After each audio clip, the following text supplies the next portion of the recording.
समाज बांधव, माता भगिनी आणि उपस्थित पत्रकार बांधव, उपस्थित सर्वच बंधू आणि भगिनींनो, सर्वप्रथम मी माझ्या वतीनं आणि शिवा संघटनेच्या राष्ट्रीय शाखेच्या वतीनं आपल्या सर्वांचं एकदा टाळ्या वाजून आपण जाहीर अभिनंदन करतो, आपल्याला धन्यवाद देतो. शिवा संघटनेच्या वतीनं आमंत्रित केल्याच्या नंतर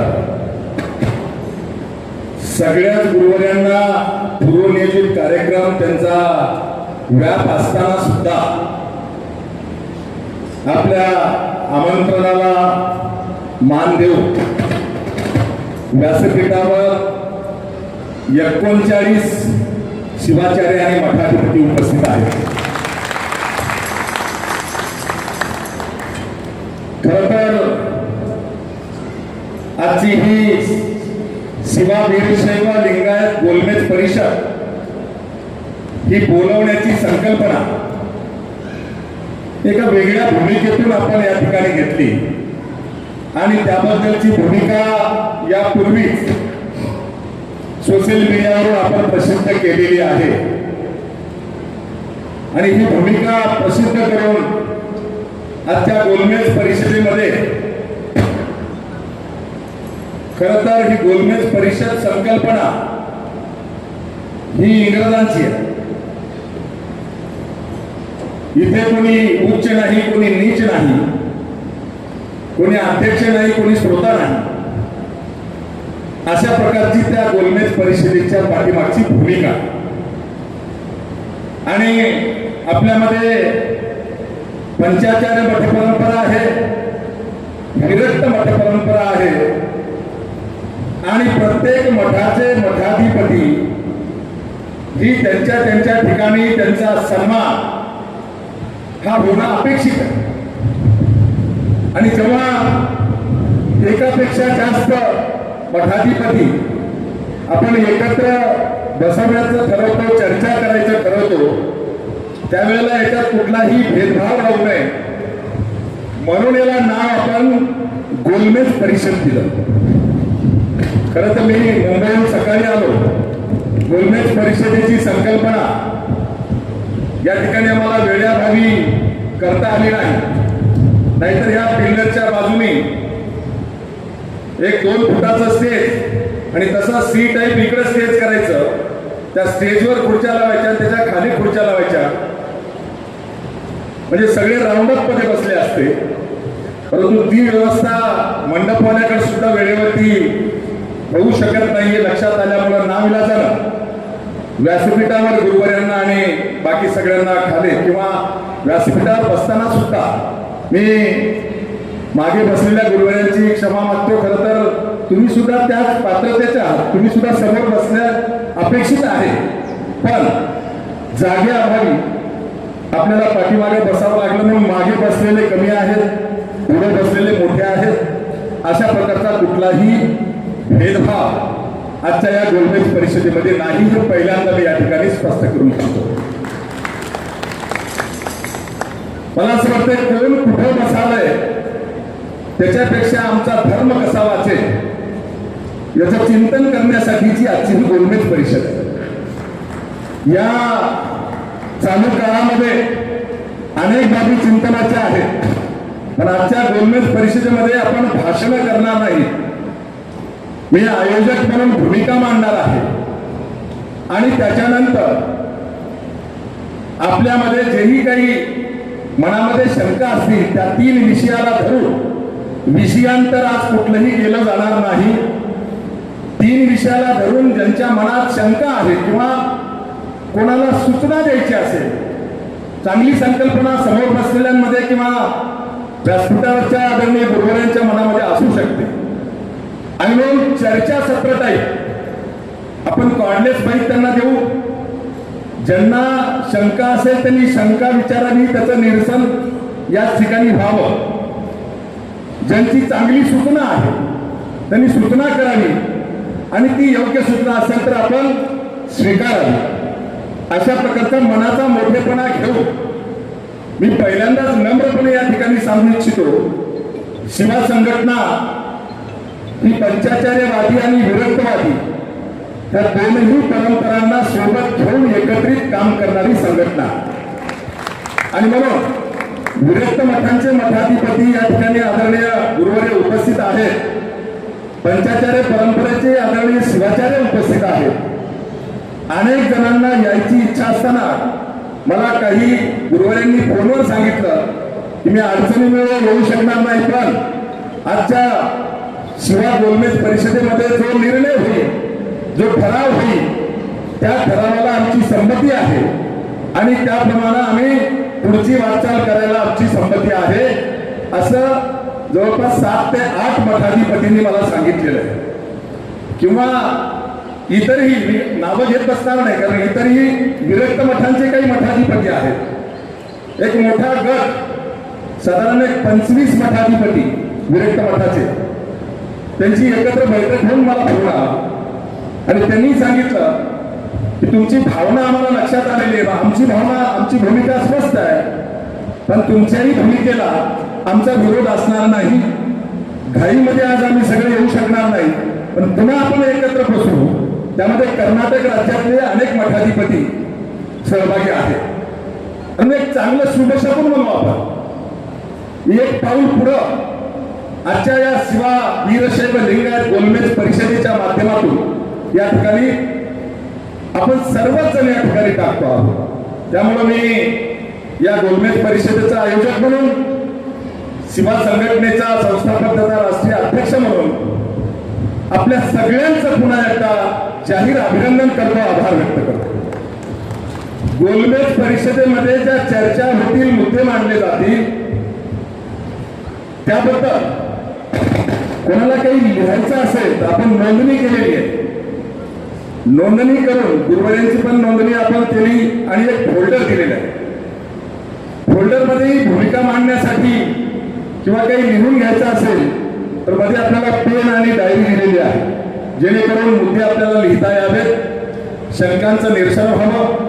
कोणी कुठलीही मनात शंका न धरता या ठिकाणी निसंकोचपणे आपलं मत मांडायला या ठिकाणी हरकत नाही. गोलमेज परिषदेचे 3 विषय आहेत.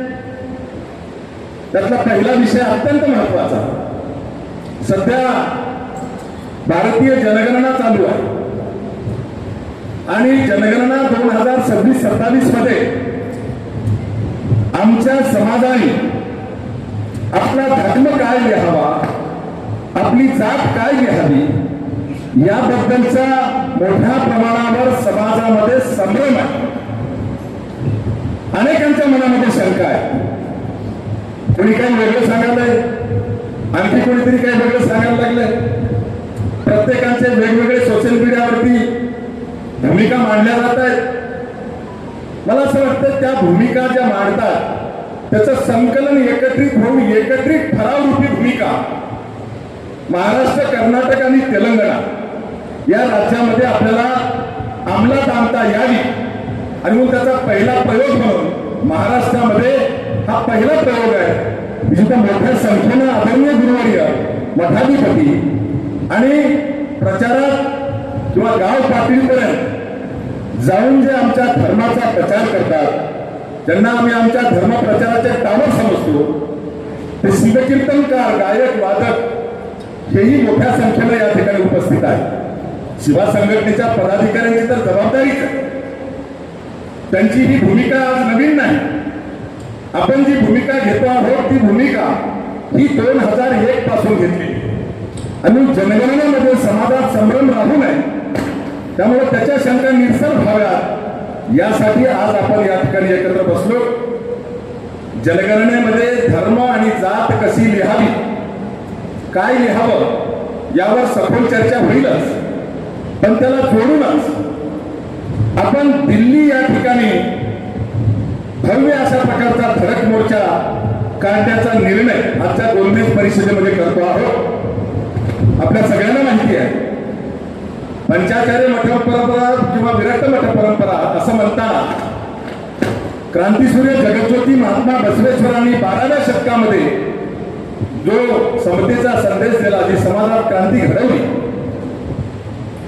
त्याचं मुख्य केंद्र म्हणून कर्नाटक राज्यातल्या बिदर जिल्ह्यातील बसवकल्याण या ठिकाणी 12व्या शतकातला महात्मा बसवेश्वरांनी स्थापन केलेला मूळ अनुभव मंडळ हा दुर्दैवाने आपल्या समाजाच्या ताब्यात नाही.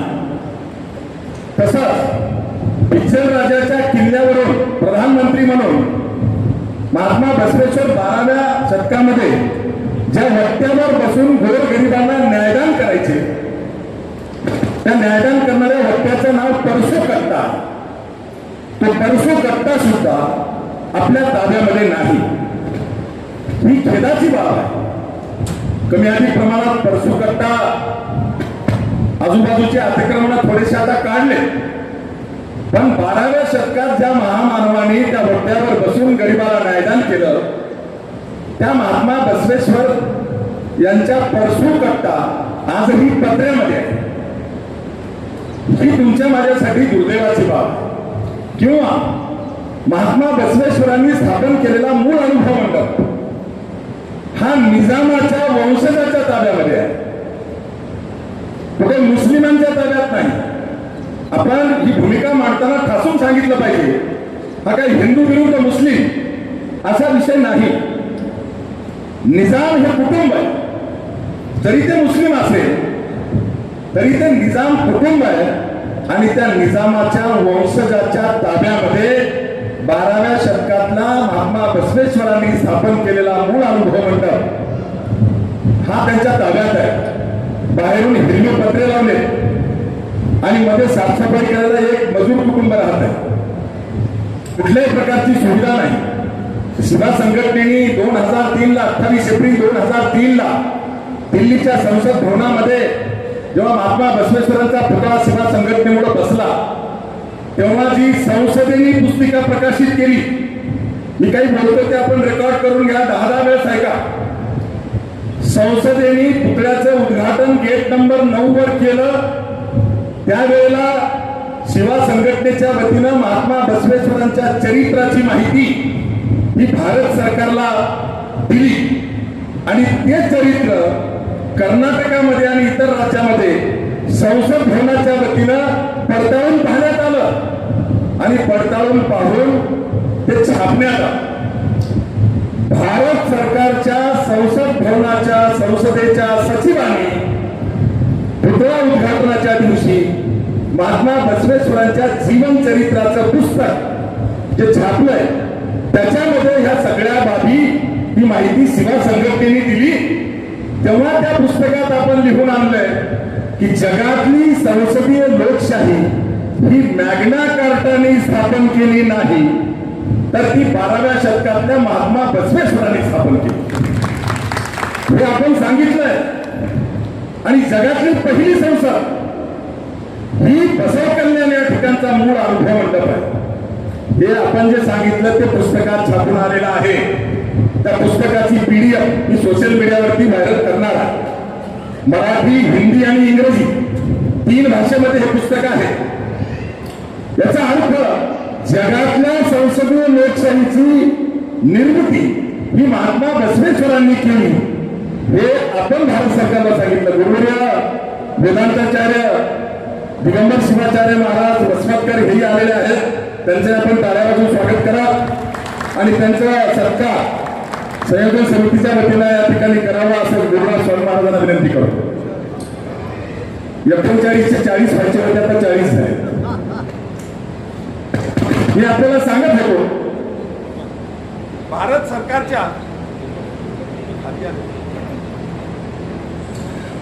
सरकारच्या वतीनं संसद भवनाच्या वतीनं जे पुस्तक प्रकाशित केलं त्याच्यामध्ये जगातली संसदीय लोकशाही ही महात्मा बसवेश्वरांनी स्थापन केली हे छापून आलं.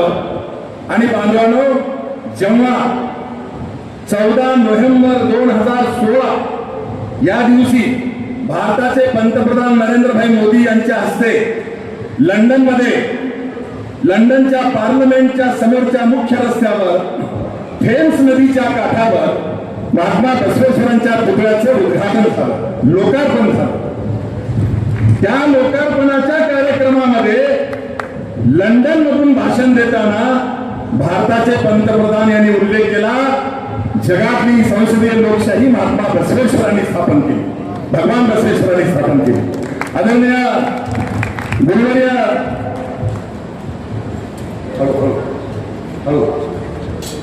राष्ट्रसंत गुरुवर्य शिवलिंग शिवाचार्य महाराज अहमदपूरकर यांचे उत्तराधिकारी युवा संत गुरुवर्य राष्ट्रसंत यांचे उत्तराधिकारी राजशेखर गुरु शिवलिंग शिवाचार्य महाराज अहमदपूरकर यांचे व्यासपीठावर आगमन झाले. त्यांचे आपण टाळ्या वाजवून स्वागत करावं आणि त्यांच्या सत्कारी या ठिकाणी संयोजन समितीच्या वतीने करावा.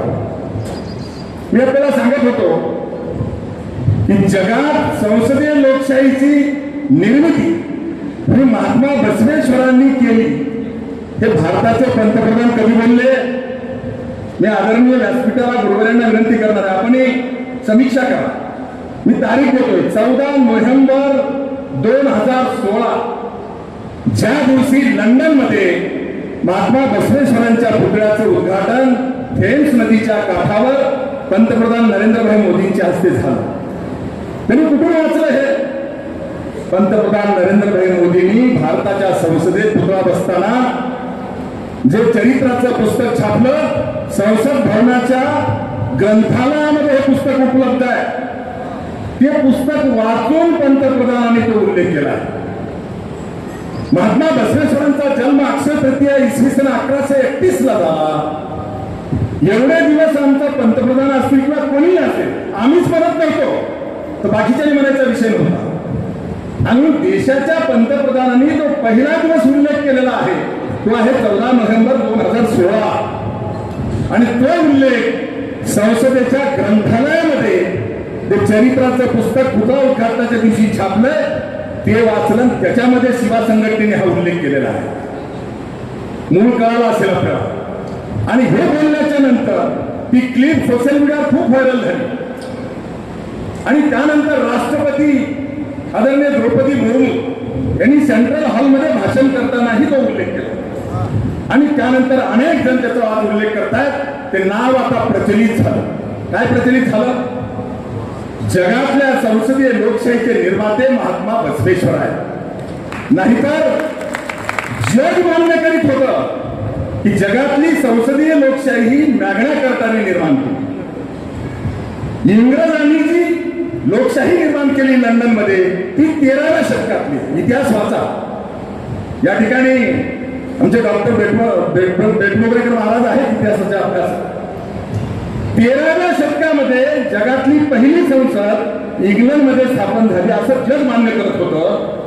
पण आपण संसदेतल्या पुतळ्याच्या उद्घाटनाच्या दिवशी हे सांगितलं की अनुभव मंडप नावाची पहिली धर्मसंसद लंडन मधल्या संसदेच्या 100 वर्ष अगोदर ही बसव कल्याण या ठिकाणी स्थापन झाली. आणि म्हणून महात्मा बसवेश्वर हे जगातल्या संसदीय लोकशाहीचे निर्माते. आता ही मूळ संसद जी आहे, ती मूळ संसद जगातल्या पर्यटकांना बघायला मिळाली पाहिजे की नाही?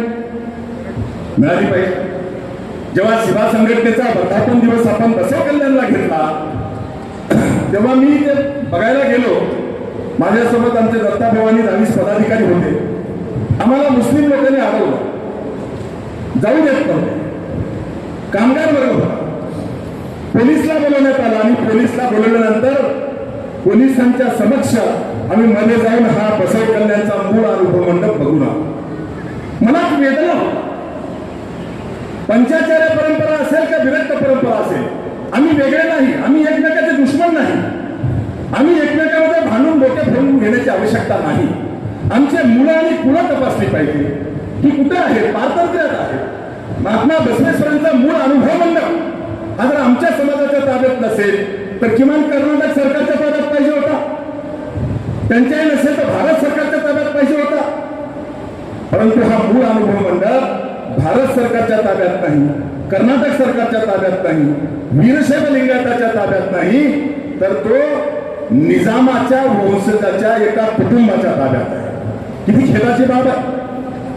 हीच अवस्था आमच्या पंचाचार्य परंपरेची पण आहे. जगद्गुरू रेणुकाचार्यांना आपण प्रथम पुरुष मानत असताना त्यांचं जन्मस्थळ कोलानुपाट, काय अवस्था आहे कोलानुपाटला? आणि यावर आम्ही लक्ष केंद्रित का करू नये? आणि जेव्हा आपला वर्धापन दिन झाला तेव्हा हे बघितलं आणि तिथेच आम्ही निर्णय केला, कोणाला काय वाटायचे वाटो, पण सेवा संघटना हा मूळ अनुभव मंडपाने परसू करता मुक्त केल्याशिवाय स्वस्थ बसणार नाही.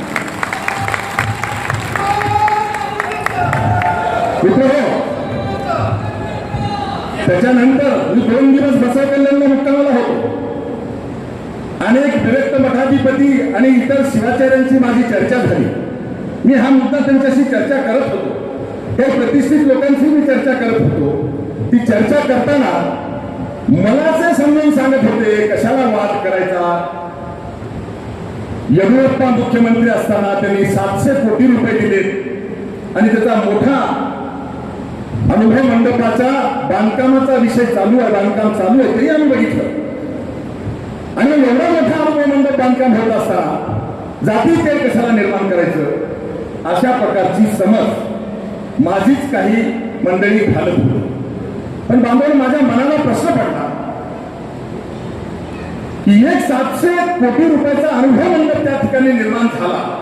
आनंद आहे, स्वाभिमान आहे. मला इथं असं म्हणेल एक नाही 100 अनुभव मंडप निर्माण झाले पाहिजे, त्याचं स्वागत आहे. पण शेवटी मूळ हे मूळ आहे.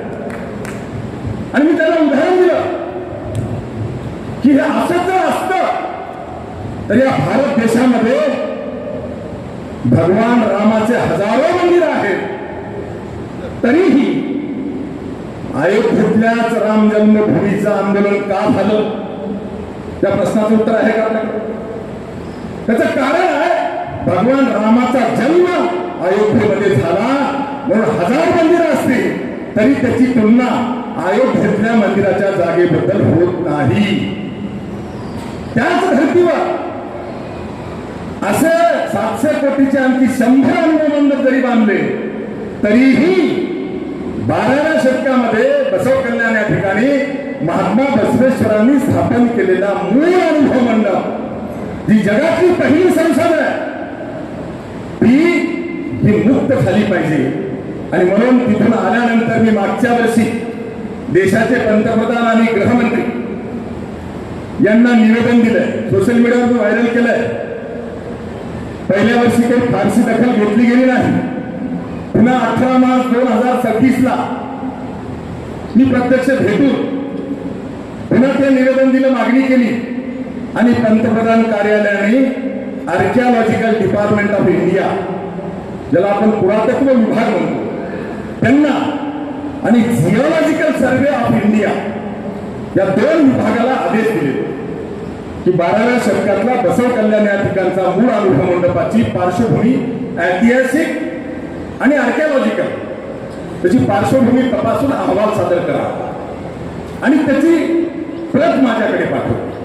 त्याचा अर्थ काय? आता भारत सरकार या विषयामध्ये लक्ष घालत आहे. जेव्हा त्याचा अहवाल मागवला जाईल, अहवाल जाईल, त्याच्यानंतर आपलं काय काम असेल तर त्यांनी अहवाल मागवलं की ते आपल्याला ताब्यात देतील का? नाही. रडल्याशिवाय आई सुद्धा दूध पाजत नाही. आणि मग भारत सरकारची इच्छा जरी असली करायची तरीही स्वतः होऊन तो निर्णय घेऊ शकणार नाही. नुसतं एकट्यानं भेटून निवेदन दिलं म्हणून ते निर्णय घेऊ शकणार नाही. म्हणून आपल्याला दिल्लीमध्ये एक आंदोलन करणं आवश्यक आहे असं माझं मत म्हणतं. आणि मग 2च मागण्या दिल्लीमध्ये आंदोलन आपण करणार. कपिलधारच्या मेळाव्यामध्ये भारत सरकारचं संसदेचं अधिवेशन चालू असताना, थंडी कमी असताना राहण्याची सोय कुठे होऊ शकते, कोण्या कारखाना होऊ शकते, ही सगळं नियोजन बघून रेल्वे मंत्र्याला भेटून कोण्या रेल्वेने आपल्याला फुकट जायचंय त्या रेल्वे ट्रॅकवरती सगळ्या सूचना देऊन पूर्व नियोजन करून, कारण मी कुठलंही काम नियोजनाशिवाय करत नाही, हे सगळं नियोजन करून कपिलधारच्या मेळाव्यामध्ये दिल्लीतल्या धडक मोर्चाची तारीख जाहीर करायची आहे. दिल्लीतल्या धडक मोर्चाची तारीख जाहीर करताना मी काही वेळेस तालकटोरा स्टेडियमचा उल्लेख केला, काही वेळेस जंतर मंतरचा उल्लेख केला. भाषणामध्ये मी याच्यानंतर बोललो. कोणी म्हणेल की अगोदर असं म्हणले होते तुम्ही. मित्र, मी कालच्या 22 मेला 3-4 दिवस दिल्लीमध्ये होतो. मी जनगणना आयुक्तामध्ये सगळी माहिती घेतली. जनगणना आयुक्तामध्ये मी 2 वेळा गेलो. तांत्रिक माहिती कशाने काय होणार आहे ही सगळी इतंभूत माहिती जनगणना आयुक्तालयामध्ये मी घेतली. आणि जिथे आंदोलन करायचंय त्याची पोलीस परमिशनची प्रक्रिया काय, जवळ राहण्याची व्यवस्था काय, रेल्वे स्टेशनला उतरल्यावर किती अंतरावर आहे, हे सगळं बघण्यासाठी 2 दिवस मी दिल्लीमध्ये फिरत होतो. आणि तेव्हा तालकटोरा स्टेडियमवर आता त्यांनी बंदी घातलेली आंदोलन करायला. इनडोर कार्यक्रमाला परवानगी आहे पण आउटडोर कार्यक्रमाला परवानगी नाही. त्यामुळे तालकटोरा स्टेडियम आपल्याला घेता येणार नाही. मग मी गेलो जंतर मंतरला, जिथं काल कॉकरोच पार्टीचं आंदोलन झालं. जंतर मंतरच्या डीसीपी सोबत माझी चर्चा झाली. तेव्हा त्यांनी सांगितलं आम्ही फार झालं तर इथे 1000 लोकांना परवानगी देऊ. कारण जंतर मंतर पासून पंतप्रधानांचं बंगला आणि संसद भवन फार कमी अंतरावर आहे आणि तिथे आम्ही 1000पेक्षा जास्त लोकांना तुम्हाला परवानगी देऊ शकत नाही असं त्यांनी सांगितलं. तेव्हा आपल्याला 1000 लोक न्यायचेत का? नाही. आपलं उद्दिष्ट कमीत कमी 5000 लोक दिल्लीला न्यायचे. बघा वाणी आहे, आम्ही टाळ्या सुद्धा वाजवत नाही. कसं होतं की काय होतंय की कसं होतं, काही काळजी करू नका. 5000 लोक सहज नेऊ आपण, काळजी करू नका. तुम्ही फक्त ठाम उभा राहा. आणि मग 5000 लोकांचं आंदोलन करायचं म्हणल्यानंतर त्या डीसीपीने मला पर्याय सुचवला, रामलीला मैदान. मग मी रामलीला मैदानाच्या डीसीपीकडे गेलो, तिथं माहिती घेतली, मैदान बघितलं. 1,00,000 लोक बसतील एवढं मैदान. आणि त्या डीसीपीने मला सांगितलं 5000, 10,000, 1,00,000पर्यंत आम्ही परवानगी देऊ शकतो. फक्त तुमची संख्या अगोदर द्या, त्याच्याप्रमाणे 8 गेट पैकी कोणते गेट तुम्हाला उघडायचे त्याची आम्ही परवानगी देऊ.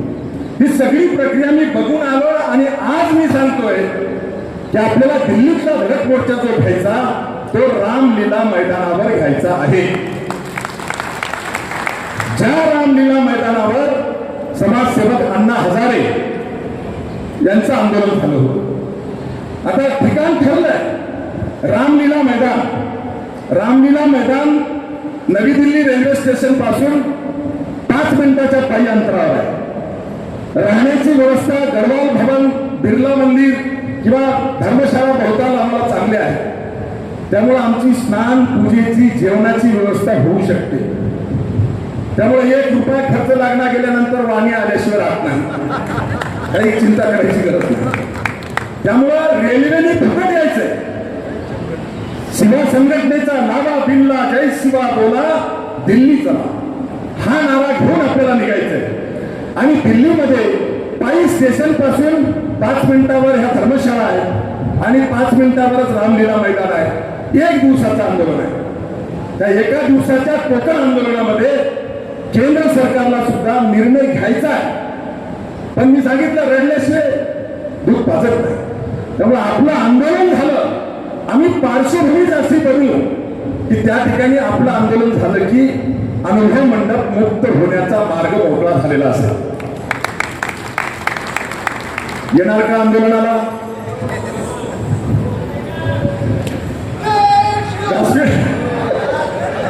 व्यासपीठाच्या गुरुवारांना नम्र विनंती आहे, तुमची पण आशीर्वादाची थाप सगळ्या शिष्यांच्या पाठीमागे पाहिजे. आणि म्हणून 2 मागण्या दिल्लीमध्ये आंदोलन 2 मागण्यासाठी होईल. पहिली मागणी असेल महात्मा बसवेश्वरांनी स्थापन केलेला बसव कल्याण या ठिकाणचा 12व्या शतकातला मूळ अनुभव मंडप आणि परसू कट्टा मुक्त करा आणि जगभरातल्या पर्यटकांना पाहायला खुला करा, म्हणजे तो केंद्र सरकारच्या किंवा राज्य सरकारच्या ताब्यात द्या. अशा प्रकारची पहिली मागणी आहे. आणि दुसरी मागणी आहे शिवा संघटनेमुळे 26 एप्रिल 2001ला देशात महाराष्ट्र हे पहिलं राज्य ठरलं जिथं महात्मा बसवेश्वरांची पहिली शासकीय जयंती सुरू झाली. आणि मग आपला GR घेऊन कर्नाटकामध्ये 2002ला, तेलंगणामध्ये 2016ला, आंध्र प्रदेशामध्ये 2003ला, आज भारताच्या 4 राज्यामध्ये महात्मा बसवेश्वरांची शासकीय जयंती होते. तर आता आपली मागणी आहे, जगातल्या संसदीय लोकशाहीचे निर्माते महात्मा बसवेश्वर आहेत, ते पंतप्रधान आणि राष्ट्रपतींनी मान्य केलंय. मग अशा महामानवाची दरवर्षी अक्षय तृतीयेला महात्मा बसवेश्वरांची देशभर शासकीय जयंती साजरी करा, ही आपली दुसरी मागणी आहे. या दोनच मागण्यासाठी दिल्लीमध्ये आपला मोर्चा असेल. मोर्चा साधारण डिसेंबर महिन्यात असेल. कपिलधामचा मेळावा झाला की आपल्याला जावं लागेल. आजपासून प्रचार यंत्रणा सुरुवात करा. आणि म्हणून मी पहिला ठराव मांडतोय. आपल्याला दोनच ठराव मंजूर करायचे. दुसरा ठराव जनगणनेचा त्यावर सखोल चर्चा होऊन ठराव मांडू. पण मला असं वाटतं दिल्लीमध्ये मोर्चा काढायला कोणाचा काही विरोध असायचं कारण नाही.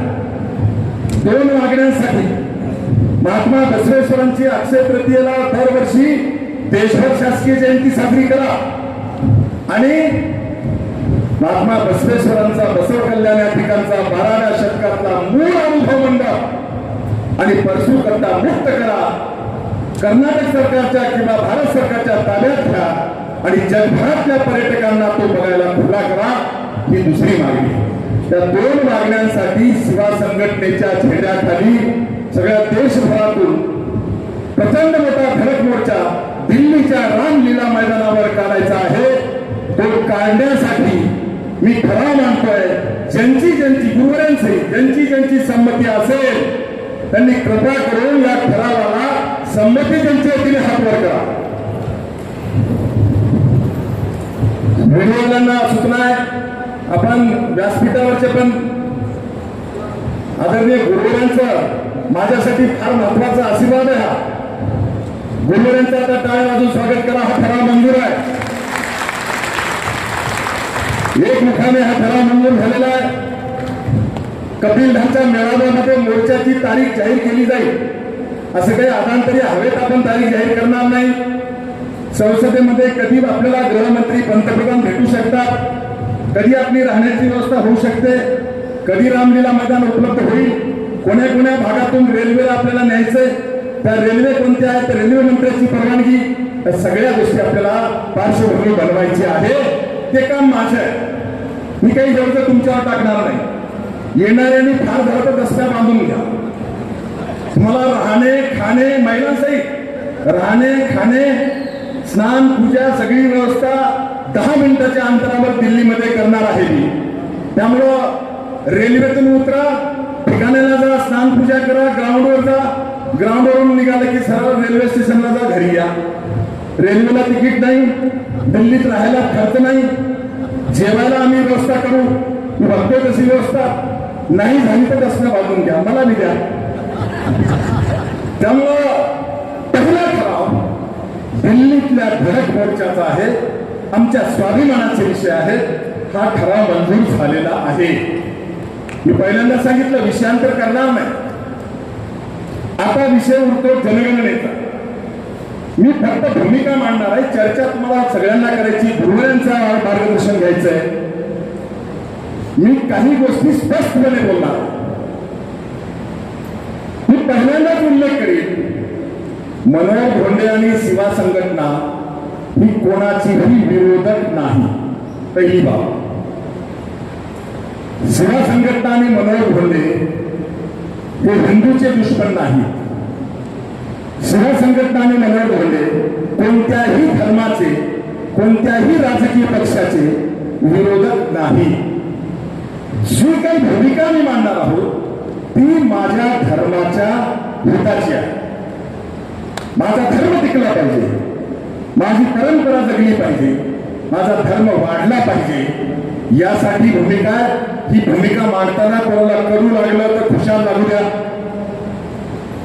परंतु भूमिका मात्र आपली स्पष्ट असली पाहिजे. मित्र, काही याच्यावरती अपप्रचार होणार. अपप्रचार करणारे बोटावर बसले. आपण जो काही जनगणनेचा आज निर्णय करू, इथून उठल्यानंतर 1 फेब्रुवारी 2027, 8 महिने बाकी आहे. भारतीय जनगणनेचा पहिला टप्पा सुरुवात झाला. पहिल्या टप्प्यामध्ये कोणालाही जात आणि धर्म विचारला जाणार नाही. जे काही प्रश्न विचारले जातात ते तुमचा कुटुंब प्रमुख कोण आहे आणि तुमच्या कुटुंबाची काय माहिती आहे, घर स्लॅबचं आहे का पत्र्याचं आहे का कुडाचं आहे, घरात टीव्ही आहे का नाही, फोर व्हीलर गाडी आहे का टू व्हीलर आहे का सायकल आहे, जे काय असेल ही माहिती पहिल्या टप्प्यामध्ये विचारली जाते. पहिला टप्पा सुरू आहे. आता पहिल्या टप्प्यामध्ये एक प्रश्न आहे. तो प्रश्न विचारताय तुम्ही एससी आहेत का, तुम्ही एसटी आहेत का तुम्ही इतर आहेत. Schedule caste schedule tribe act 1950 भारत देश स्वतंत्र झाल्यानंतर आपण जेव्हा भारतीय राज्यघटना स्वीकारली त्याच्या बरोबरीनेच schedule caste and schedule tribe act 1950 हा स्वीकारलेला आहे.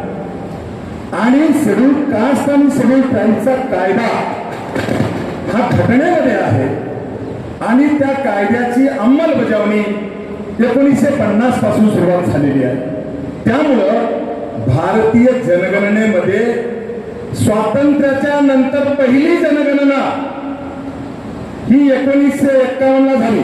आता मी बोलावलं कोणाला लिहायच्या तारखा लिहून ठेवा. भारतामध्ये स्वतंत्र भारताच्या कालखंडात पहिली जनगणना 1951 ला झाली. आता 1951 ला सुद्धा हा प्रश्न होता का, कारण schedule caste and schedule tribe act 1950 आहे आणि या देशामध्ये शेड्यूल कास्टची संख्या किती आहे आणि शेड्यूल ट्राईबची संख्या किती आहे हे तपासण्यासाठी त्याचे 3 भाग केले. शेड्यूल कास्ट म्हणजे अनुसूचित जाती, शेड्यूल ट्राईब म्हणजे अनुसूचित जमाती आदिवासी, आणि दोन्ही नसाल तर इतर मध्ये ओपन आहेत, ओबीसी आहेत, सगळे. त्यामुळे हा प्रश्न पहिल्या टप्प्यामध्ये विचारला जातो आहे. आपण कोणीही असा पहिल्या टप्प्याच्या जनगणनेमध्ये आपण शेड्यूल कास्ट नाही, शेड्यूल ट्राईब नाही, तर आपण इतर मध्ये आहोत. मग या प्रश्नाचं उत्तर सगळ्यांनी काय द्यायचं, कोणती उपजात असेल आपण तर इतर. आता काही महाभाग असा प्रश्न विचारताय की शिवा संघटनेने लिंगडेर लिहायला सांगितलं. होय, सांगितलं. कधी सांगितलं? 2001 ला सांगितलं. समाजाच्या हितासाठी त्यावेळेला सांगितलं. लिंगडेर माला जंगम, बेडा जंगम, भुगा जंगम जनगणनेत लिहायला सांगितलं. खरं आहे. त्याचं कारण होतं की 2000 साली महाराष्ट्रामध्ये आमच्या समाजाची 1000पेक्षा जास्त अधिकारी ही लिंगदेर, माला, बेडा, बुडगा जंगमच्या प्रमाणपत्रावर नोकरीला लागले होते. मी खुलेपणाने सांगेल, आमच्या राष्ट्रीय उपाध्यक्ष नागपूरचे अभयराव कर्लावर इथं बसले, नागपूरचे सुधाकरराव मोगलेवार होते आणि सन 2000च्या अगोदर शेड्यूल कास्ट किंवा शेड्यूल ट्राईबचं जात प्रमाणपत्र देण्याचा अधिकार हा मॅजिस्ट्रेटला होता, म्हणजे दंडाधिकारी. शिक्का मारून सह्या करत गेले पहिलं कृपयावर, त्यांना अधिकार होता. आणि त्या काळामध्ये सुधाकर मोगलेवारांनी हजारो लोकांना लिंगडेर, माला, बेडा, बुडगा जंगमची दंडाधिकारी म्हणून प्रमाणपत्र दिली. तेव्हा जात पडताळणी नव्हती, समजून घ्या. ज्यांना टीका करायचं ना उत्तर तुम्हाला देता आलं पाहिजे. 2000 साली जात पडताळणी नव्हती. काय होतं, जातीचं प्रमाणपत्र एक तर तहसीलदार द्यायचा, नसेल तर दंडाधिकारी द्यायचा. आणि दंडाधिकारी हा समाजातला कोणी प्रतिष्ठित माणूस असायचा आणि त्याला राजकीय नेता दंडाधिकारी म्हणून प्रमाणपत्र द्यायचा, त्याला तो अधिकार द्यायचा, जसे नोकरी असतात. या पद्धतीनं दंडाधिकारी सुधाकर मोगलेवार यांनी हजारो लोकांना लिंगडेरची प्रमाणपत्र दिली आणि कोणी बघत नव्हतं. लिंगडेर, माला, बेडा, बुडगा जंगमच्या प्रमाणपत्रावर आमच्या समाजातली हजारो अधिकारी लागले. आणि मग प्रसंगाला आपल्या नांदेड जिल्ह्यातल्या नरसी चौकामध्ये डॉक्टर विजय कस्तुरे यांच्यावर अॅट्रॉसिटी झाली होती आणि म्हणून त्याचा विरोध करण्यासाठी शिवा संघटनेच्या 10,000 कार्यकर्त्यांनी आंदोलन केलं नरसीच्या चौकामध्ये. अनेक गुरुवारांना पण माहिती आहे. आणि तेव्हा लिंगडेरचा विषय ऐरणीवर आला आणि मग त्या ठिकाणी रामदास आठवले आले, जोगेंद्र कवाडे आले, इतर नेते आले, आपली आंदोलनं, त्यांच्या भूमिका, पत्रकार परिषदा सुरू झालं, आरोप प्रत्यारोप सुरू झाले. आणि त्याच दरम्यान मी रेकॉर्डेड बोलालो सगळ्या गोष्टी. 2000 साली अर्थसंकल्पीय अधिवेशनामध्ये जोगेंद्र कवाडे विधान परिषदेचे सदस्य होते. त्यांनी विधान परिषदेमध्ये प्रश्न विचारला. मी गुरुवारांना मुद्दाम सांगतो कारण खूप महत्वाचं आहे. अपप्रचार केला जातोय हे काही पुन्हा मी सांगणार नाही. आज बोलवलंय तेवढ्यासाठी मला सांगितलं पाहिजे. जोगेंद्र कवाडे विधान परिषदेचे सदस्य होते आणि लक्ष्मणराव ढोबळे हे समाज कल्याण मंत्री होते. प्रश्न विचारणारा बौद्ध समाजाचा होता, उत्तर देणारा मंत्री मातंग समाजाचा होता. विधान परिषदेमध्ये प्रश्न विचारला. काय प्रश्न होता? महाराष्ट्रामध्ये बोगस लिंगडेर मालाबेडा दुर्गा जंगमची प्रमाणपत्र घेऊन अनेक अधिकारी कर्मचारी सरकारी नोकरीत आहेत काय? असल्यास त्यावर सरकार काय कार्यवाही करणार आहे? विलासराव देशमुख मुख्यमंत्री होते. त्या प्रश्नाला लक्ष्मणराव ढोबळेंनी उत्तर दिलंय की होय, महाराष्ट्रात लिंगडेर मालाजंगम बेडाजंगम दुर्गा जंगमची बोगस जात प्रमाणपत्र घेऊन अनेक अधिकारी आणि कर्मचारी सेवेत आहेत. त्यांचा शोध घेणे सुरू आहे आणि शोध घेतल्याच्या नंतर जे जे मालाजंगम दुर्गा जंगम बेडाजंगम लिंगडेरची प्रमाणपत्र घेऊन नोकरीत आले त्या सगळ्यांची जात प्रमाणपत्र जप्त केले जातील. त्यांना नोकरीहून काढलं जाईल. त्यांच्या विरुद्ध 420 चे गुन्हे दाखल केले जातील.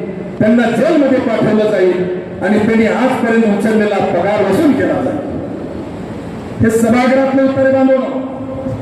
ही फायली गाडीत आणलेल्या आहे. सगळं काही इथे दाखवता येत नाही बघा. काय उत्तर आलं होतं? काय परिस्थिती होती? एका इरिगेशन डिपार्टमेंटमध्ये 350 पेक्षा जास्त एक्झिक्युटिव्ह इंजिनियर पासून ज्युनियर इंजिनियर पर्यंत होते. आणि मला आठवत आहे शिवा संघटनेच्या गुणवंत विद्यार्थ्यांचा सत्कार नांदेड जिल्ह्यातल्या नायगावमध्ये ब्रह्मणाच्या आई मुनिसिपल बिल मध्ये चालू होता. 10 गाड्या भरून 100 इंजिनियर माझ्याकडे आले होते की आम्हाला वाचवा. आता आमची नोकरी जाते हा तर एक भाग झाला, पण आतापर्यंत उचललेला पगार वसूल केला जाणार आहे. 420 चे गुन्हे दाखल होणार आहेत आणि आम्हाला जेलमध्ये पाठवलं जाणार आहे. तर याच्यातून आम्हाला वाचवा. आणि मग आम्ही भूमिका तपासण्यासाठी शोध घेतला. बांधवनो, वेगवेगळ्या डिपार्टमेंटमध्ये 1000पेक्षा जास्त अधिकारी कर्मचारी होते जे एससीच्या प्रमाणपत्रावर लागले होते. आणि मग 20 एप्रिल 2000 मुंबईच्या आझाद मैदानावर शिवा संघटनेचं आंदोलन झालं. ज्या आंदोलनामध्ये 8 मागण्या मंजूर केल्या त्याच मागण्यांमध्ये शासकीय जयंती मंजूर आहे महात्मा बसवेश्वरांची 20 एप्रिल 2000. आणि त्याच आंदोलनाला गालबोट लागलं. मुंबईच्या आझाद मैदानावरून गडोतोडून आमचे हजारो कार्यकर्ते रोडवर आले. मेंडोसा नावाचे पोलीस कमिशनर होते मुंबईचे, बर्वे नावाचे डीसीपी होते आणि विलासराव देशमुख मुख्यमंत्री होते. बाळासाहेब बर्वेंनी लाठीचार्ज सुरू केला. आता लाठीचार्ज सगळं वर्णन करत बसणार नाही आम्ही. आमचे आमदार शिवा संघटनेचे महाराष्ट्र उपाध्यक्ष होते सोलापूरचे शिवसेना बिराजदार, ते आमदार होते. मी आपल्याला सांगायला हरकत नाही एवढी संघर्षशील भूमिका त्या ठिकाणी होती. एकही कार्यकर्ता हाताला तयार नव्हता. कार्यकर्त्यावर लाठीचार्ज सुरू झाला तेव्हा डीसीपी बर्वेला आमदार शिवसेना पदवी बिराजदार शिवा संघटनेचे महाराष्ट्र उपाध्यक्ष यांनी प्रेसवर कॉलरला धरून उचललं. उंचीला कमी होते डीसीपी आणि सांगितलं लाठीचार्ज थांबव तर तुला खाली सोडतो नाही तर सोडत नाही. प्रसंग आठवा अंगावर काटे येतात. बोलणं सोपं आहे. आणि मग लाठीचार्ज थांबला. कमिशनर मेंडोसा आले. मेंडोसा फार फेमस नाव होता पोलीस कमिशनर. मेंडोसा आले आणि त्यांनी विलासरावशी संपर्क साधला आणि आमचं शिष्टमंडळ वर्षावरल्यावर नेलं वर्षा बंगल्यावर नेल्यानंतर ज्या बैठकीत 8 मागण्या मंजूर झाल्या, ज्याच्यामध्ये शासकीय जयंती सुद्धा मंजूर झाली आणि शिवावीरश्वर मोक्षधाम योजना याच्या अंतर्गत गाव तिथे स्मशानभूमी देण्याचा विषय मंजूर झाला, त्याचबरोबरीनं आम्ही सभागृहामध्ये जोगेंद्र कवाडेच्या प्रश्नाला लक्ष्मणराव ढोबळेंनी जे उत्तर दिलं, मंत्री म्हणून उत्तर दिलं, त्या उत्तराला मुख्यमंत्री म्हणून स्थगिती घेतली. हा मुद्दा लक्षात घ्या. स्थगिती घेतली आणि समिती नेमली. आपल्याला माहिती आहे, एखादा विषय लाल बस्त्यात बांधायचा असेल तर समिती नेमावं लागते. आमचा उद्देश काय होता, जी लागलेली हजार आमचे समाज बांधव अधिकारी ते 58 वर्ष राहून सेवेतून निवृत्त होईपर्यंत हा विषय चालला पाहिजे, नोकरी टिकली पाहिजे. भले नवीन नाही घेतले तर चालतील, पण आहेत ते जगले पाहिजे. हा विषय माझ्या वेळेसमोर होता आणि म्हणून त्या वेळेला आम्ही स्थगिती घेतली आणि बाजारावर स्थगिती घेऊन समिती नेमली. त्या समितीचं अध्यक्ष केलं सतीश गवई. नाव सांगतो, सतीश गवई हे समाज कल्याण खात्याचे संचालक होते, बौद्ध समाजाचे, रासू गवईचे पुत्र आहे. आणि एवढी कडवट भूमिका होती. मंत्रालयामध्ये डेप्युटी सेक्रेटरी चिलवंत नावाचे, चिलवंत उघड बोलायचे, तुम्हाला जेलमध्ये टाकेपर्यंत आम्ही थांबणार नाही. एवढी कडवट भूमिका खुर्चीपासून त्यांची होती. आणि त्यावेळेला समितीचा अध्यक्ष केलं सतीश गवईला, संचालक समाज कल्याण विभाग, विधी व न्याय विभागाचे सचिव आणि इतर अधिकाऱ्यांसोबत 7 जणांची समिती नेमली. त्या 7 जणांमध्ये मी आणि आमदार शिवशरण पाटील बिराजदार संघटनेचे प्रतिनिधी आणि अशा प्रकारची समिती नेमली आणि सभागृहात जे उत्तर दिलं होतं त्याला स्थगिती दिली. समिती ज्या दिवशी नेमली 20 एप्रिल 2000, त्या दिवसापासून आजपर्यंत समितीची एकही बैठक झाली नाही. नांदेड साहेब तर बसले, त्यांना माहिती आहे. त्या तारखेपासून आजपर्यंत एकही बैठक झाली नाही आणि आम्हालाही बैठक घ्यायचीच नव्हती. कारण जेव्हा आम्ही बैठक घ्यायच्या विषयावर माझी सतीश गवईची चर्चा व्हायची, मी खुलेआम सांगायला माझं सतीश गवईचं टोकाचं भालं व्हायचं. सतीश गवईनी माझ्या पुढं जनगणनेचा आकडा टाकला. मुद्दा समजून घ्या, भारतीय जनगणनेतला 1991च्या जनगणनेचा आकडा माझ्या समोर टाकला आणि त्यांनी सांगितलं की महाराष्ट्रामध्ये लिंगनेरची संख्या, लिंगनेरचे कुटुंब फक्त 17 आहे. 17 कुटुंबामध्ये 1000 अधिकारी लिंगनेर कसे आहेत? काय उत्तर दिलं पाहिजे? तांत्रिक मुद्दा होता का नाही?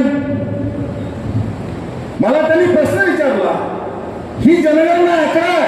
आता तुम्ही जा सेन्सस कमिशनच्या वेबसाईटवर 1991 ला शेड्यूल कास्टचा आकडा आहे. शेड्यूल कास्ट मध्ये महाराष्ट्रातल्या 59 जाती आहेत, त्यामध्ये जातवार संख्या दिलेली आहे. 17 कुटुंब आहेत. 17 कुटुंबामध्ये 1000 लोक अधिकारी कसे? आणि म्हणून बांधवांनो 2000च्या जनगणनेला आम्ही निर्णय केला की आपण जनगणनेमध्ये धर्मवीर सर्व लिंगायत लिहा, पण शेड्यूल कास्ट लिहा आणि शेड्यूल कास्ट मध्ये जात लिंगडेर माला भेडा गुडगा जंगम सांगा. काय चुकलं मनावर म्हणून? आणि मग एवढं सांगून माझी फाईल मला मिळाली, धावपळीच आहे.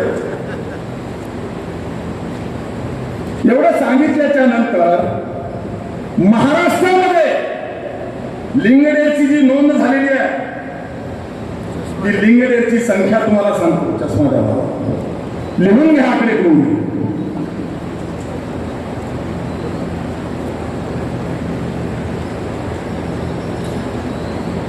ठीक आहे, ढोबळमानाने सांगेल. महाराष्ट्रामध्ये लिंगडेरची संख्या 2001च्या जनगणनेमध्ये शिवा संघटनेने सांगितल्याच्या नंतर संख्या आलेली आहे 44,119. लिंगडेची लोकसंख्या जनगणनेमध्ये आकडा किती आला? 2001 ची जनगणना 44,119. त्याच्यामध्ये जिल्हावार सुद्धा आहे. जिल्हावार मध्ये सोलापूर जिल्ह्यामध्ये 650, लातूर जिल्ह्यामध्ये 300 आहे, नांदेड जिल्ह्यामध्ये थोडी जास्त आहे. ते आकडे माझ्याकडे आहेत सगळे, मी तुम्हाला छापील देणार आहे. मी सकाळी मी आणि धारेश्वरकर महाराज आलो, मला हे सगळं पत्ता आलं नाही. आम्ही लिंगडर लिहायला सांगितलं का? आम्ही धर्म लिहायला सांगितलं. वीरशैव लिंग आहे आणि जात. आता जर प्रश्न होता एससी आहात का, तर हो. मग एससी आहात तर जात कोणती आहे? लिंगडे. या पद्धतीनं लिंगडे लिहायला सांगितलं. आम्ही प्रचार करून संख्या किती नोंदवली महाराष्ट्रामध्ये? 44,119. आणि तेच पुन्हा 2011च्या जनगणनेमध्ये लिंगडेची लोकसंख्या नोंदवली गेलेली आहे 5,298. महाराष्ट्रामध्ये डिलिमिटेशन जे झालं ते 2009 ला. विधानसभा आणि लोकसभा मतदारसंघाची रिशफलिंग आणि रिझर्वेशन हे जे आले ते कधी आले? 2009 ला आले. मग 2009 ला मतदारसंघाची आखणी आणि आरक्षण लावले. कशाच्या आधारावर लावले? जनगणना 2001 च्या लोकसंख्येवर लावले. आणि मग आमच्यातले काही अर्ध्या हळकुंडात पिवळे होणारे पाणबुळ त्यांनी प्रचार काय केला? धोंडेंनी तेव्हा लिंगडेर लिहायला सांगितलं, आता ओबीसी म्हणाले. धोंडेनं लिंगडेर लिहिलं म्हणून आमचे शिवराज पाटील चातुरकरचा मतदारसंघ एससी राखीव झाला. धोंडेंनी लिंगडेर लिहायला सांगितलं म्हणून सोलापूरचा मतदारसंघ राखीव झाला. वा. आजही डिलिमिटेशन, आता डिलिमिटेशन येत आहे, डिलिमिटेशन ऍक्ट काढून वाचा. महाराष्ट्राच्या लोकसंख्येमध्ये शेड्यूल कास्टला 13% आरक्षण आहे. शेड्यूल कास्ट मध्ये 59 जाती आहेत. आणि या 59 जातीची एकत्र लोकसंख्या करून कोणत्या मतदारसंघात संख्या जास्त आहे? समजा 10 मतदारसंघ एससीला जाणार असतील तर 30 मतदारसंघ निवडतात. उदाहरण द्यालो मी. आणि मग त्याच्या चिठ्ठ्या काढतात. बांधवांनो, लातूर मतदारसंघ लोकसभेचा, सोलापूर मतदारसंघ लोकसभेचा लिंगडेमुळे एससी पॉप्युलेशन वाढलं का? मी तुम्हाला विचारते, वाढले का? महाराज, लिंगडेची लोकसंख्या महाराष्ट्रामध्ये 2001 च्या जनगणनेमध्ये 44,119 लिहिल्या गेली. त्याच्यातली लातूरची 650, तिकडली 350. यांनी बदलते का मतदारसंघ आरक्षण? बदलते का? पण ज्यांना शिवा संघटनेचं नाव घेतलं की पित्त खवळत आहे, त्यांचा अपप्रचार काय? त्यांनी तेव्हा लिंगडेर सांगितलं, आता ओबीसी म्हणाले, त्यानेच आमचे मतदारसंघ रिझर्वेशन मध्ये आणले. अरे बाबा, लिंगडेर का सांगितलं? माझ्या समाजाचे 1,000 अधिकारी होते. माझ्या समोर हे 1,000 अधिकाऱ्यांना वाचवणं माझं प्रथम कर्तव्य होतं. आणि म्हणून आपण लिंगडेर लिहायला सांगितलं.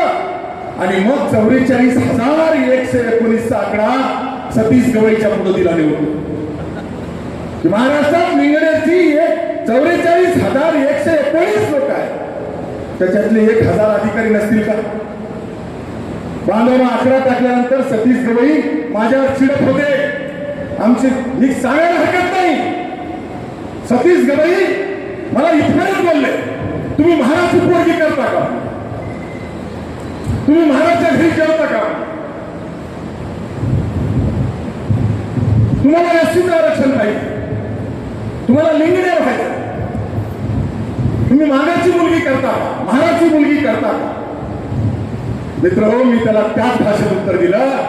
त्या खुर्चीत बसून अधिकारी बोलला पाहिजे होता, पण महार बोलतोय असं उत्तर मी त्यावेळेला दिलं. धमक लागतं बोलायला.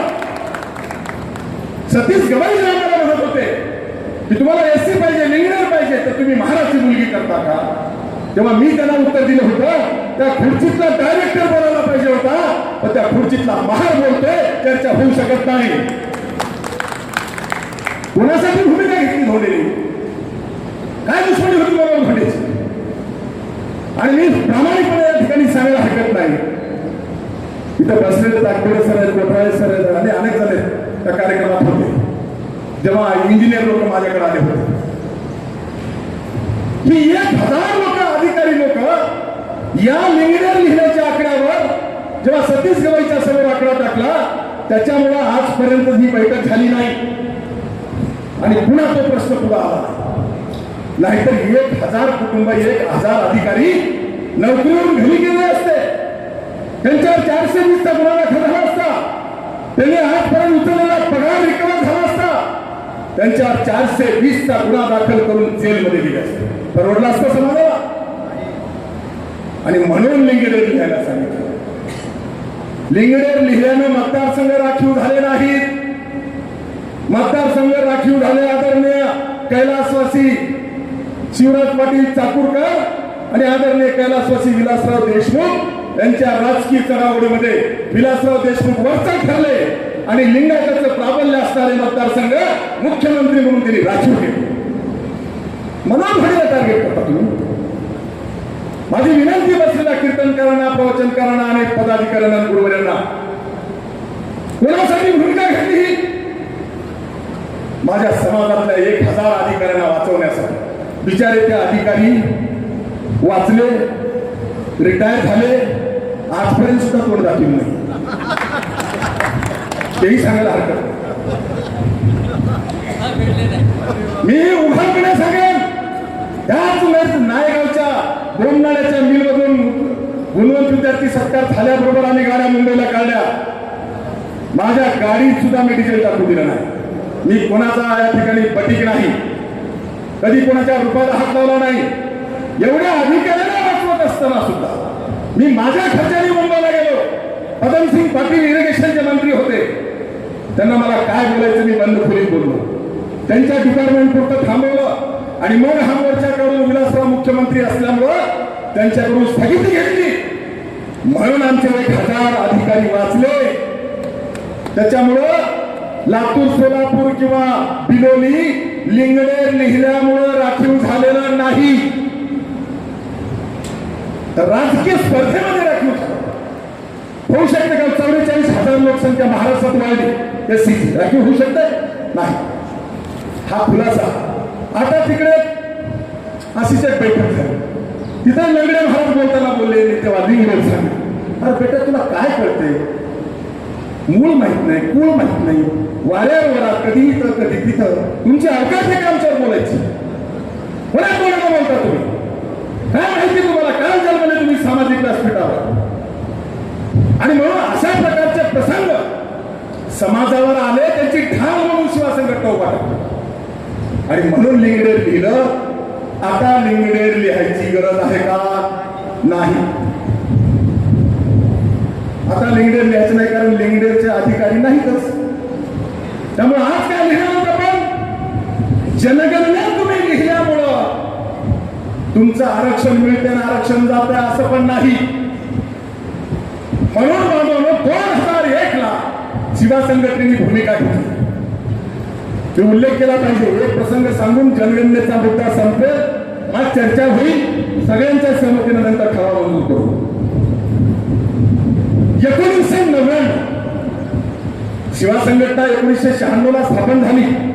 1999 ला मी स्वतः दिल्लीमध्ये सेन्सस कमिशनरकडे जाऊन वीरशैव धर्माला मान्यता द्या असं निवेदन दिलं. कारण तेव्हा राष्ट्रसंत डॉक्टर शिवलिंग शिवाचार्य महाराज अहमदपूरकर यांची माझी चर्चा व्हायची. आदरणीय आप्पांनी मला 1977 ला बेंगलोरमध्ये इंदिरा गांधीला भेटून, शिष्टमंडळ भेटून व्ही फॉर वीरशैवचं वेगळं अध्याक्षर द्या अशी मागणी करणारं निवेदन राष्ट्रसंत आप्पांनी मला दिले, माझ्याकडे आहे. त्याच्या अगोदर सुद्धा आदरणीय बीडी दत्ती त्यांच्या कालखंडापासून वीरशैव धर्माला मान्यता द्या अशीच मागणी भारत सरकारकडे होती. म्हणून मी काय लिंगायत धर्माचा विरोध नाही, पण ती मूळ भूमिका वीरशैव धर्माला मान्यता मागणारे शिष्टमंडळ अनेक वेळेला भेटले. बेंगलोरमध्ये आदरणीय आप्पांना शिष्टमंडळाला इंदिरा गांधींनी शब्द दिला होता की आम्ही मान्यता देऊ, पण ते अंमलात आलं नाही. त्याचे कालखंड मी सगळ्या पंतप्रधानांचे आणले, पण सगळं फार मोठं होती. नंतर ती मागणी मागे पडली. पण 1999 जनगणना 2000 होणार आहे आणि म्हणून आप्पांनी मला सांगितलं की हा मुद्दा आपल्याला घेतला पाहिजे. मित्र, मी दिल्लीमध्ये त्यावेळेला 2 मागण्या महत्वाच्या केल्या होत्या. एक, वीरशैव धर्माला मान्यता द्या आणि देशाच्या मिलिटरीमध्ये जशी मराठा बटालियन आहे, जशी महार बटालियन आहे, तशी वीरशैव बटालियन स्थापन करा. तुम्हाला आठवत असेल 2006चा शिवा संघटनेचा वर्धापन दिन आपण दिल्लीच्या संसद भवनाच्या जवळ मालोंतर हॉलमध्ये केला आणि जनरल करियप्पा यांचा 100वा जन्मशताब्दी वर्ष होतो तो आपण साजरा केला आणि त्याचा समारोप मुंबईच्या शिवाजी पार्कला केला. जनरल करियप्पाच्या नावाने भारताच्या मिलिटरीमध्ये वीरशैव बटालियन स्थापन करा अशी एक मागणी केली आणि वीरशैव धर्माला मान्यता द्या अशी एक मागणी. मित्रांनो, 2000 साली सेन्सस कमिशनर, जनगणना आयुक्त हा विभाग भारत सरकारच्या गृह विभागाच्या अंतर्गत आहे. म्हणजे आज अमित भाई शहा यांच्याकडे आहे. धर्माला मान्यता देण्याचा विषय जनगणना आयुक्तालयाचा आहे आणि त्याचा विभाग हा गृह विभाग यांच्याकडे येतो. त्यावेळेला लालकृष्ण अडवाणी गृहमंत्री होते. 1999 माझ्यासारखे देशभरातून आम्हाला वेगळे धर्म द्या अशी मागणी करणारे 200 पेक्षा जास्त अर्ज आले होते आणि त्यावेळेला जनगणना आयुक्तालयाच्या वतीनं कॉन्फरन्स भरवली दिल्लीमध्ये आणि ज्यांनी वेगळा धर्म मागितला त्या अर्जदारांना बोलवलं. अखिल भारतीय वीरशैव महासभेचाही अर्ज होता, पण ते कॉन्फरन्सला हजर नव्हते. शिवा संघटनेचा अर्ज होता, मी कॉन्फरन्सला हजर होतो. त्या व्यासपीठावर 2 सत्रामध्ये हे कॉन्फरन्स चालली. त्या व्यासपीठावर पहिल्या सत्रामध्ये अर्जदाराची भूमिका त्यांनी समजावून घेतली आणि दुसऱ्या सत्रामध्ये आयुक्तालयाची भूमिका मांडली. मी भूमिका मांडताना सांगितलं भारतीय राज्यघटना निधर्मी आहे आणि या देशाच्या राज्यघटनेने माझा धर्म सांगायचा अधिकार मला दिला. माझा धर्म सरकार ठरवू शकत नाही, तो माझा मूलभूत हक्क आहे आणि म्हणून मला वीरशैव धर्माला मान्यता मिळाली पाहिजे. या भूमिकेतून सगळ्यांनी मत मांडले आणि जेवणाचा ब्रेक झाला आणि दुसऱ्या सत्रामध्ये आयुक्तालयाच्या वतीनं शर्मा नावाचे सहआयुक्त होते, जॉईंट कमिशनर होते, त्यांनी भूमिका मांडली आणि ती भूमिका मांडताना त्यांनी सांगितलं की भारतीय राज्यघटनेतला मूलभूत हक्क आहे, प्रत्येकाचा धर्म तुम्ही सांगितला पाहिजे, तो तुमचाच अधिकार आहे. पण भारतीय राज्यघटनेचं दुसरं तत्व आहे नॅचरल जस्टिस, नैसर्गिक न्याय तत्व आणि म्हणून जर एका शिवा संघटनेचा धर्म मान्य केला तर माझ्याकडे 200 अर्ज आहेत, तर नैसर्गिक न्यायाच्या तत्वावर 200 जणांचेही धर्म मान्य करावे लागतील.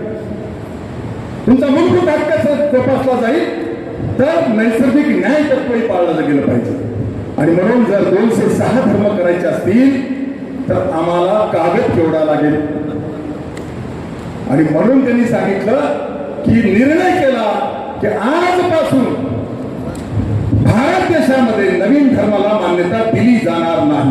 1999 सांगतो मी, मान्यता दिली जाणार नाही. आणि तिथं त्यांनी सांगितलं की आम्ही मान्यता प्राप्त 6 धर्म आहेत त्यांना कोड नंबर देतो आहोत, नंबरिंग करतो आहोत. तुम्ही हिंदू धर्म सांगितलं तर हिंदू लिहिलं जात नाही, आकडा 1चा टाकला जातो. मुस्लिम सांगितलं तर 2चा आकडा टाकतात, ख्रिश्चन सांगितलं तर 3चा आकडा टाकतात, शीख सांगितलं तर 4चा आकडा टाकतात, बौद्ध सांगितलं तर 5चा आकडा टाकतात आणि जैन सांगितलं तर 6चा आकडा टाकतात. म्हणजे शब्द लिहिले जात नाही 7 नंबरच्या रकान्यामध्ये. मग त्यांनी तिथे मुभा दिली. 1 ते 6 धर्म मान्यता प्राप्त, त्याला कोडिंग करू 1 ते 6. आणि ज्यांना त्या 6 धर्माच्या व्यतिरिक्त धर्म सांगायचा आहे त्यांनी त्या 7 नंबरच्या धर्माच्या रकान्यात आपल्या धर्माचं नाव शब्दात लिहा. आमचा मूलभूत हक्क जोपासला गेला, धर्म लिहायचा अधिकार मिळाला आणि नैसर्गिक न्याय तत्व पाळलं गेलं. 200 जणांचे कॉलम करण्यापेक्षा एकाच कॉलम मध्ये सगळं लिहायची मुभा दिली. 2001च्या जनगणनेच्या अगोदर मी आपल्याला सांगेल 1931 ते 2011 भारतात झालेल्या सगळ्या जनगणनेची आकडेवारी माझ्याकडे आहे. पुन्हा एकदा वर्ष सांगतो. इंग्लंड या देशामध्ये 1931 ला जातनिहाय जनगणना केली होती. त्याच्यानंतर आता 100 वर्षानंतर जातनिहाय जनगणना यावर्षी होणार आहे. म्हणजे 100 वर्ष मध्ये जातनिहाय जनगणना झाली नाही. त्याचा अर्थ असा आहे की तुम्ही धर्म लिहायला मुभा दिली, तुम्ही तुमचा धर्म लिहा म्हणून सांगितलं. आणि बांधवांनो, तिथून आल्याच्या नंतर आम्ही बैठक घेतली. औरंगाबादच्या सुभेदारी गेस्ट हाऊसला सगळ्या जिल्हाध्यक्षांना बोलवलं, बैठक घेतली आणि सांगितलं 7 नंबरच्या रकान्यात 1 नंबरचा आकडा टाकू नका, तर वीरशैव हा शब्द लिहा. आम्ही हे लिहिलं की काही विरक्त मठाधिपतीने त्याला विरोध केला, ते नावं घेत बसत नाही. त्यांनी सांगितलं 7 नंबरच्या रकान्यात लिंगायत धर्म लिहा. काशी महास्वामीजी, चंद्रशेखर महास्वामीजी यांनी काका कोयटे आणि इतरांच्या माध्यमातून ते पत्रक माझ्याकडे आजही आहे, सोबत आणले मी. त्यांनी नाशिक मधून पत्रक काढलं की 7 नंबरच्या धर्माच्या रकान्यात वीरशैव लिहा. आणि मग आम्ही पुन्हा चिंतन केलं. त्यांनी आम्ही वीरशैव सांगायचं, ह्यांनी लिंगायत सांगायचं, पुन्हा मोठी फूट पडायची. 2001च्या जनगणनेला पुन्हा आम्ही छापलेले पत्रक रद्द केले आणि समन्वयाची भूमिका घेऊन 7 नंबरच्या धर्माच्या रकान्यात वीरशैव लिंगायत धर्म लिहा ही पत्रक छापून आम्ही वाटली. मित्र, आता तेव्हा मला कळत नव्हतं, थोडा अभ्यास नव्हता माझा, पण नवीन होतो मी. पण आता मी आपल्याला सांगितलं पाहिजे, आम्ही वीरशैव लिंगायत लिहिलं काय, किंवा कोणी फक्त वीरशैव लिहिलं काय, किंवा कोणी फक्त लिंगायत लिहिलं काय, काही बिघडत नाही. मी आकडेवारी आणलेली आहे. 2001 ला आम्ही वीरशैव लिंगायत सांगितलं, लिंगायत धर्मवाल्यांनी लिंगायत धर्म सांगितला, जगद्गुरूंनी महासभेने वीरशैव धर्म सांगितला. सगळ्यांनी प्रचार केला. सगळ्यांनी प्रचार केल्यानंतर महाराष्ट्रामध्ये मी आकडे तुम्हाला देणार आहे. 2001च्या जनगणनेमध्ये महाराष्ट्रात 5,05,999 त्यांनी लिंगायत सांगितलं, आम्ही वीरशैव लिंगायत सांगितलं, पंचाचार्यांनी वीरशैव सांगितलं. सगळ्यांचा आकडा एकत्र झाला आणि आकडा महाराष्ट्रातला किती आला? 5,05,999 आहे का आमची एवढीच लोकसंख्या महाराष्ट्रात? मी कर्नाटकचा आकडा दिला आपल्याला, लागलं सुकडप्पा. कर्नाटकमध्ये 2001च्या जनगणनेमध्ये लिंगायत धर्मवाल्यांनी लिंगायत धर्म सांगितला, पंचाचार्यवाल्यांनी वीरशैव धर्म सांगितला. तरीही कर्नाटकातली एकूण लोकसंख्या लिंगायत ऑब्लिक वीरशैव अशी एकत्र झाली आणि तो आकडा आला 49,59,619. म्हणजे 50 लाख घरात हो. मला सांगा, कर्नाटकात आमची लोकसंख्या 50 लाखाचा आहे का? महाराष्ट्रात 5 लाखाचा आहे का? कुठे गंमत झाली आमची? आम्ही प्रचारात कमी पडलो, आमचा समाज सजग राहिला नाही, जागरूक राहिला नाही, म्हणून आमचा आकडा येऊ शकला. आम्ही 2001 ला हा प्रचार केला. तुम्हाला दैनीय अवस्था सांगतो, देशातल्या वीरशैव लिंगायताची. महाराष्ट्रात 5,05,999, कर्नाटकात 49,69,619, आंध्र प्रदेशात 27,629, तामिळनाडूमध्ये 15,010, केरळमध्ये 507, गुजरातमध्ये 25 आणि मध्य प्रदेशामध्ये 87. लाज वाटली पाहिजे ना आमच्या. आम्ही बोलताना बोलतो महाराष्ट्रात आणि देशात वीरशैव लिंगायताची 5 कोटी लोकसंख्या. कुठे तुम्ही काय बोलता त्याला काही किंमत नाही. जनगणनेमधील आकडा जातो आणि तो आकडा सांख्यिकी विभागाला जातो आणि देशाचा असेल त्या राज्याचा असेल अर्थसंकल्प मांडताना त्या सांख्यिकी विभागातली तुमची लोकसंख्या बघून तुम्हाला वाटा दिला जातो. सांगा आमचा वाटा किती आता महाराष्ट्रात? 5,05,999 आणि पूर्ण देशामध्ये आमची लोकसंख्या 55,18,878. ही अवस्था अंतर्मुख झालं पाहिजे की नाही सांगा. तुम्ही ऐकू नका मला धोंड्याचं, तुम्ही तुमच्या धर्माचं जतन करा. हीच परिस्थिती 2011च्या जनगणनेमध्ये ईर्षेला पेटून प्रचार झाला नाही. आकडे बघा किती आले. 2011च्या जनगणनेमध्ये कर्नाटकामध्ये 23,70,437, 49 लाखावरून 23 लाख आणि महाराष्ट्रामध्ये 5,05,000वरून 2,82,172, आंध्र प्रदेशामध्ये 3,599, तामिळनाडूमध्ये 5,501, केरळमध्ये 561, गुजरातमध्ये 64, मध्य प्रदेशामध्ये 157 आणि देशामध्ये 26,62,491. देशातली लोकसंख्या सांगायला मी. पुन्हा एकदा गुरुवारांचं आपण टाळ्या वाजवून स्वागत करा. तुम्हाला हे कीर्तन सांगितल्यासारखं कृपा करून वाटू देऊ नका. मी कसा कोरडा पाठ आहे तुम्हाला सांगावं लागेल, समजून घ्या. काय अवस्था आहे आमची? 2011च्या नंतर जनगणना झाली नाही. आता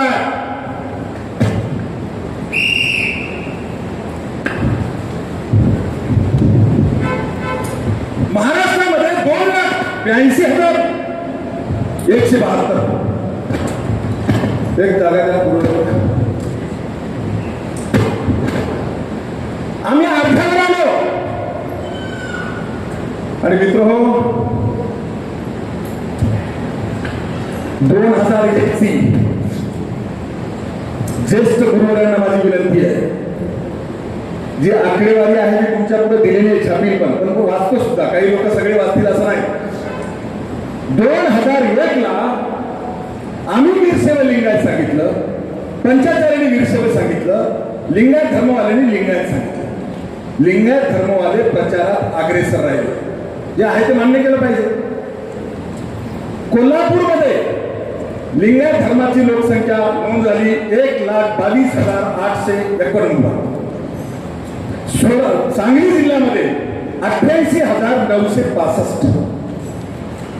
म्हणजे जी काही लोकसंख्या 5,05,000 आहे त्याच्यापैकी जवळपास 2 लाख लोकसंख्या 2च जिल्ह्यामध्ये आणि या दोन्ही जिल्ह्यामध्ये लिंगायत धर्म लिहिलेला आहे. आत्मपरीक्षण माझ्या सहित तुम्ही केलं पाहिजे की नाही सांगा. बोलत चला, केलं पाहिजे की नाही. मला भूक लागली, तुम्हाला कशाला लागली. धर्म जगवायचा की नाही ठरवा.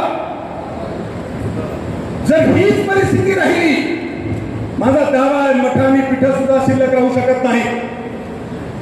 कसे राहतील? जर आमचा धर्म शिल्लक नसेल तर आम्ही जगद्गुरु कोणाचे? आमचा धर्म शिल्लक राहत नसेल तर आम्ही शिवाचार्य कोणाचे?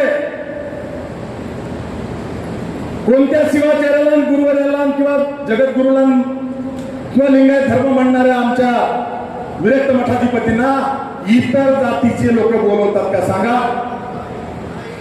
आमचा शिष्यवर्ग कोण आहे?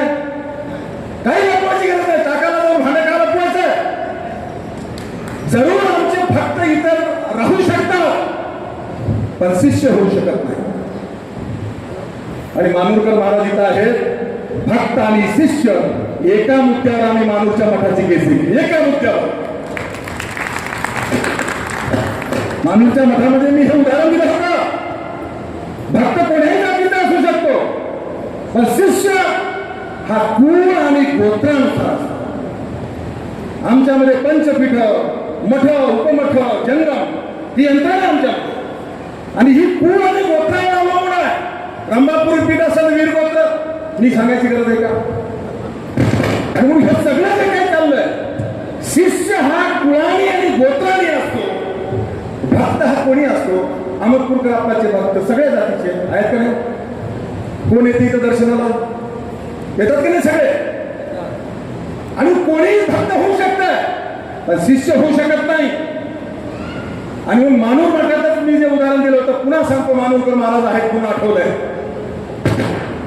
तिथलच्या मानूर गावकऱ्यांचं म्हणणं होतं की हा मठ आमचा, मालमत्ता आमची आहे. आणि मानूर गावामध्ये आमची 2च घरं आहेत. गावाचा मठ आहे. तेव्हा उदाहरण द्यावं लागलं. जर असंच जर असतं तर आमच्या मानूर मठाचे शिष्य देशभर आहेत, जे कुळाने आणि गोत्राने. आणि म्हणून गाव म्हणून तुमचा मठ होत असेल तर माझ्या नांदेडमध्ये तळाला सोने असलेला गुरुद्वारा. मग नांदेडच्या लोकांनी म्हणायचं का त्या गुरुद्वाऱ्याचं सोनं नांदेडवाल्यांचं आहे? म्हणता येईल?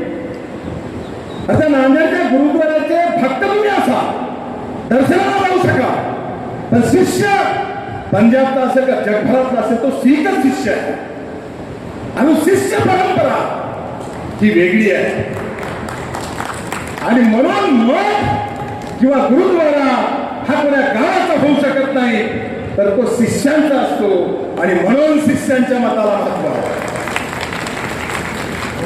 मूलगाव विषय आम्ही लढलो नाही. दुर्दैवाने त्यावेळेला रंभापुरी जगद्गुरूचं आमच्या विरोधात कोर्टामध्ये स्टेटमेंट होतं, आमच्या विरोधात. तरी आम्ही जिंकलो. का जिंकलो? कायदा मोठा आहे. भारतामध्ये कायद्याचं राज्य आहे. आणि कायद्याने शिष्य आणि भक्त यांच्या व्याख्येमध्ये प्रचंड मोठी तफावत आहे. याच मुद्द्यावर आमची मठ आणि पीठ जर टिकायची असतील तर आमचा शिष्य कोण आहे? शिरूरामकर महाराज. हवा चांगली लागेल त्याच्यामुळे विचार. कोण आहे शिष्य? जे वीर सेवालिंगायत आहे, भले तो कोणाला उपजातीचा असेल. शिष्य हा गोत्राने आणि सूत्राने आहे, आणि तेच आमच्या मठाचे शिष्य आहेत. भक्त हजार होत्या दुसऱ्या जातीचे. आणि म्हणून आम्हाला आमची मठ आणि पीठ टिकवायची असतील तर येणाऱ्या जनगणनेमध्ये आम्हाला 7 नंबरच्या रकान्यात आमचा धर्म हा वीरशैव लिंगायतच लिहावा लागेल.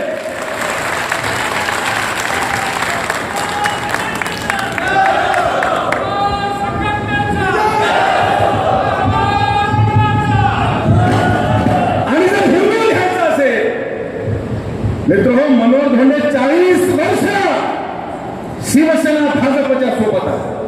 होय मी हिंदू आहे, होय मी हिंदुत्ववादी आहे, पण माझा धर्म जनगणनेत लिहिताना मी हिंदू लिहिणार नाही, धर्म मी वीरशैव लिंगायत लिहिणार.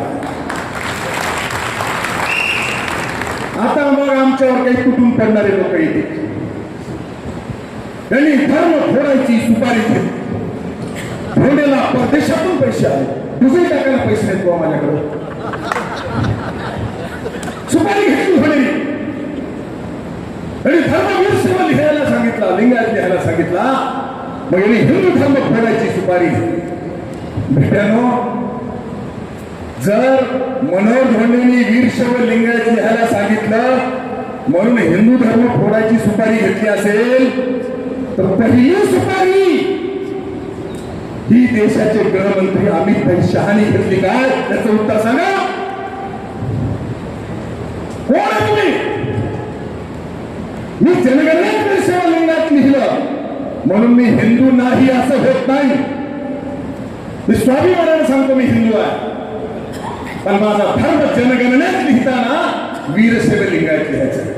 जनगणनेत धर्म आणि जात लिहिल्याने आरक्षण जातंय का हा प्रश्न आहे.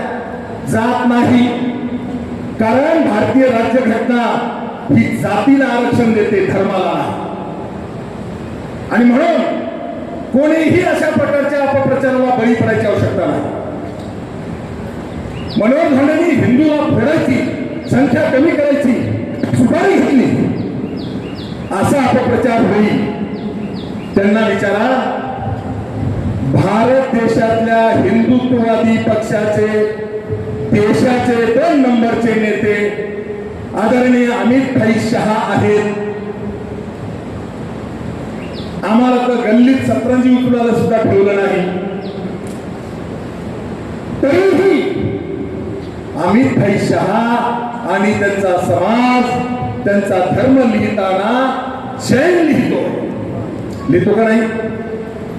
मग अमित भाई शहानी काय हिंदू फोडायची सुपारी घेतली नाही. मग म्हणतील त्यांचा धर्म मान्यता प्राप्त, आमचाही मान्यता प्राप्त आहे. सांगितलं गेलं 2001च्या अगोदरच्या जनगणनेचे फॉर्म करा. मी फॉर्म सोबत जोडलाय. 2001च्या अगोदर जनगणनेमध्ये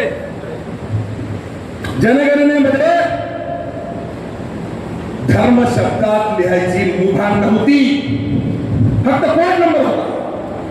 पण 2001ला पहिल्यांदा देशामध्ये धर्माच्या 7 नंबरच्या रकान्यात कोड नंबर न लिहिता तुमचा धर्म शब्दात लिहिण्याची मुभा मिळालेली आहे. आता त्याच्या पुढचं सांगतो.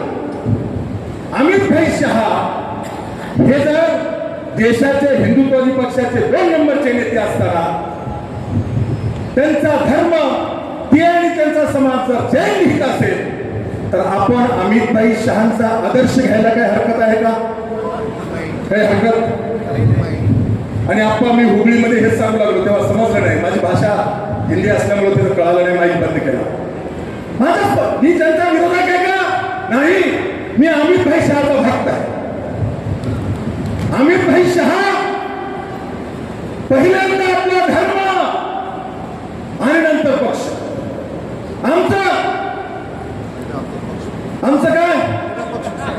आमच्यामध्ये धर्मापेक्षा पक्ष मोठा आणि बापापेक्षा नेता मोठा झाला, म्हणून आमची वाट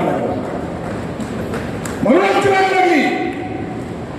बांधवांनो, धर्मवीर शिव लिंगायत लिहिल्यानंतर काही लोकांचं म्हणणं मला आलं की जेव्हा लग्न होतात आणि लग्न मोडतात, केस जेव्हा कोर्टात जाते तेव्हा डिवोर्स सिद्ध करायला कोर्टात प्रश्न विचारतात, सप्तपदी केली का?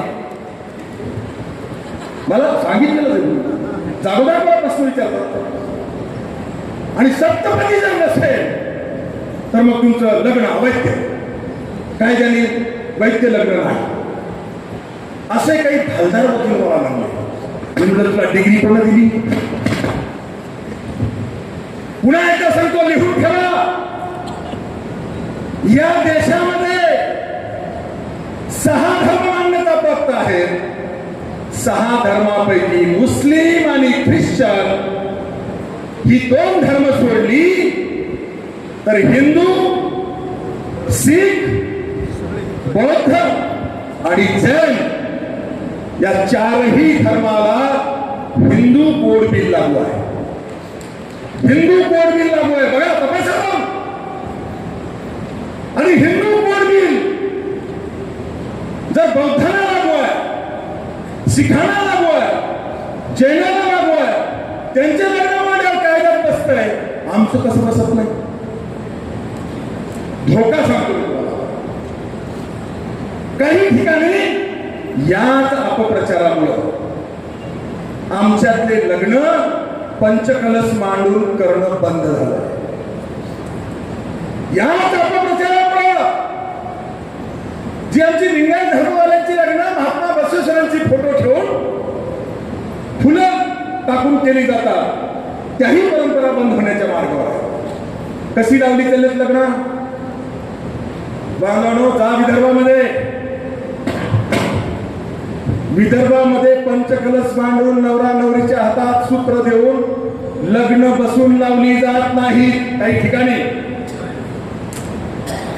तर लग्न सकाळी बहुल्यावर चढण्याच्या अगोदर सप्तपदी करावे आणि मग अंतरपाठ धरून लग्न लावावे.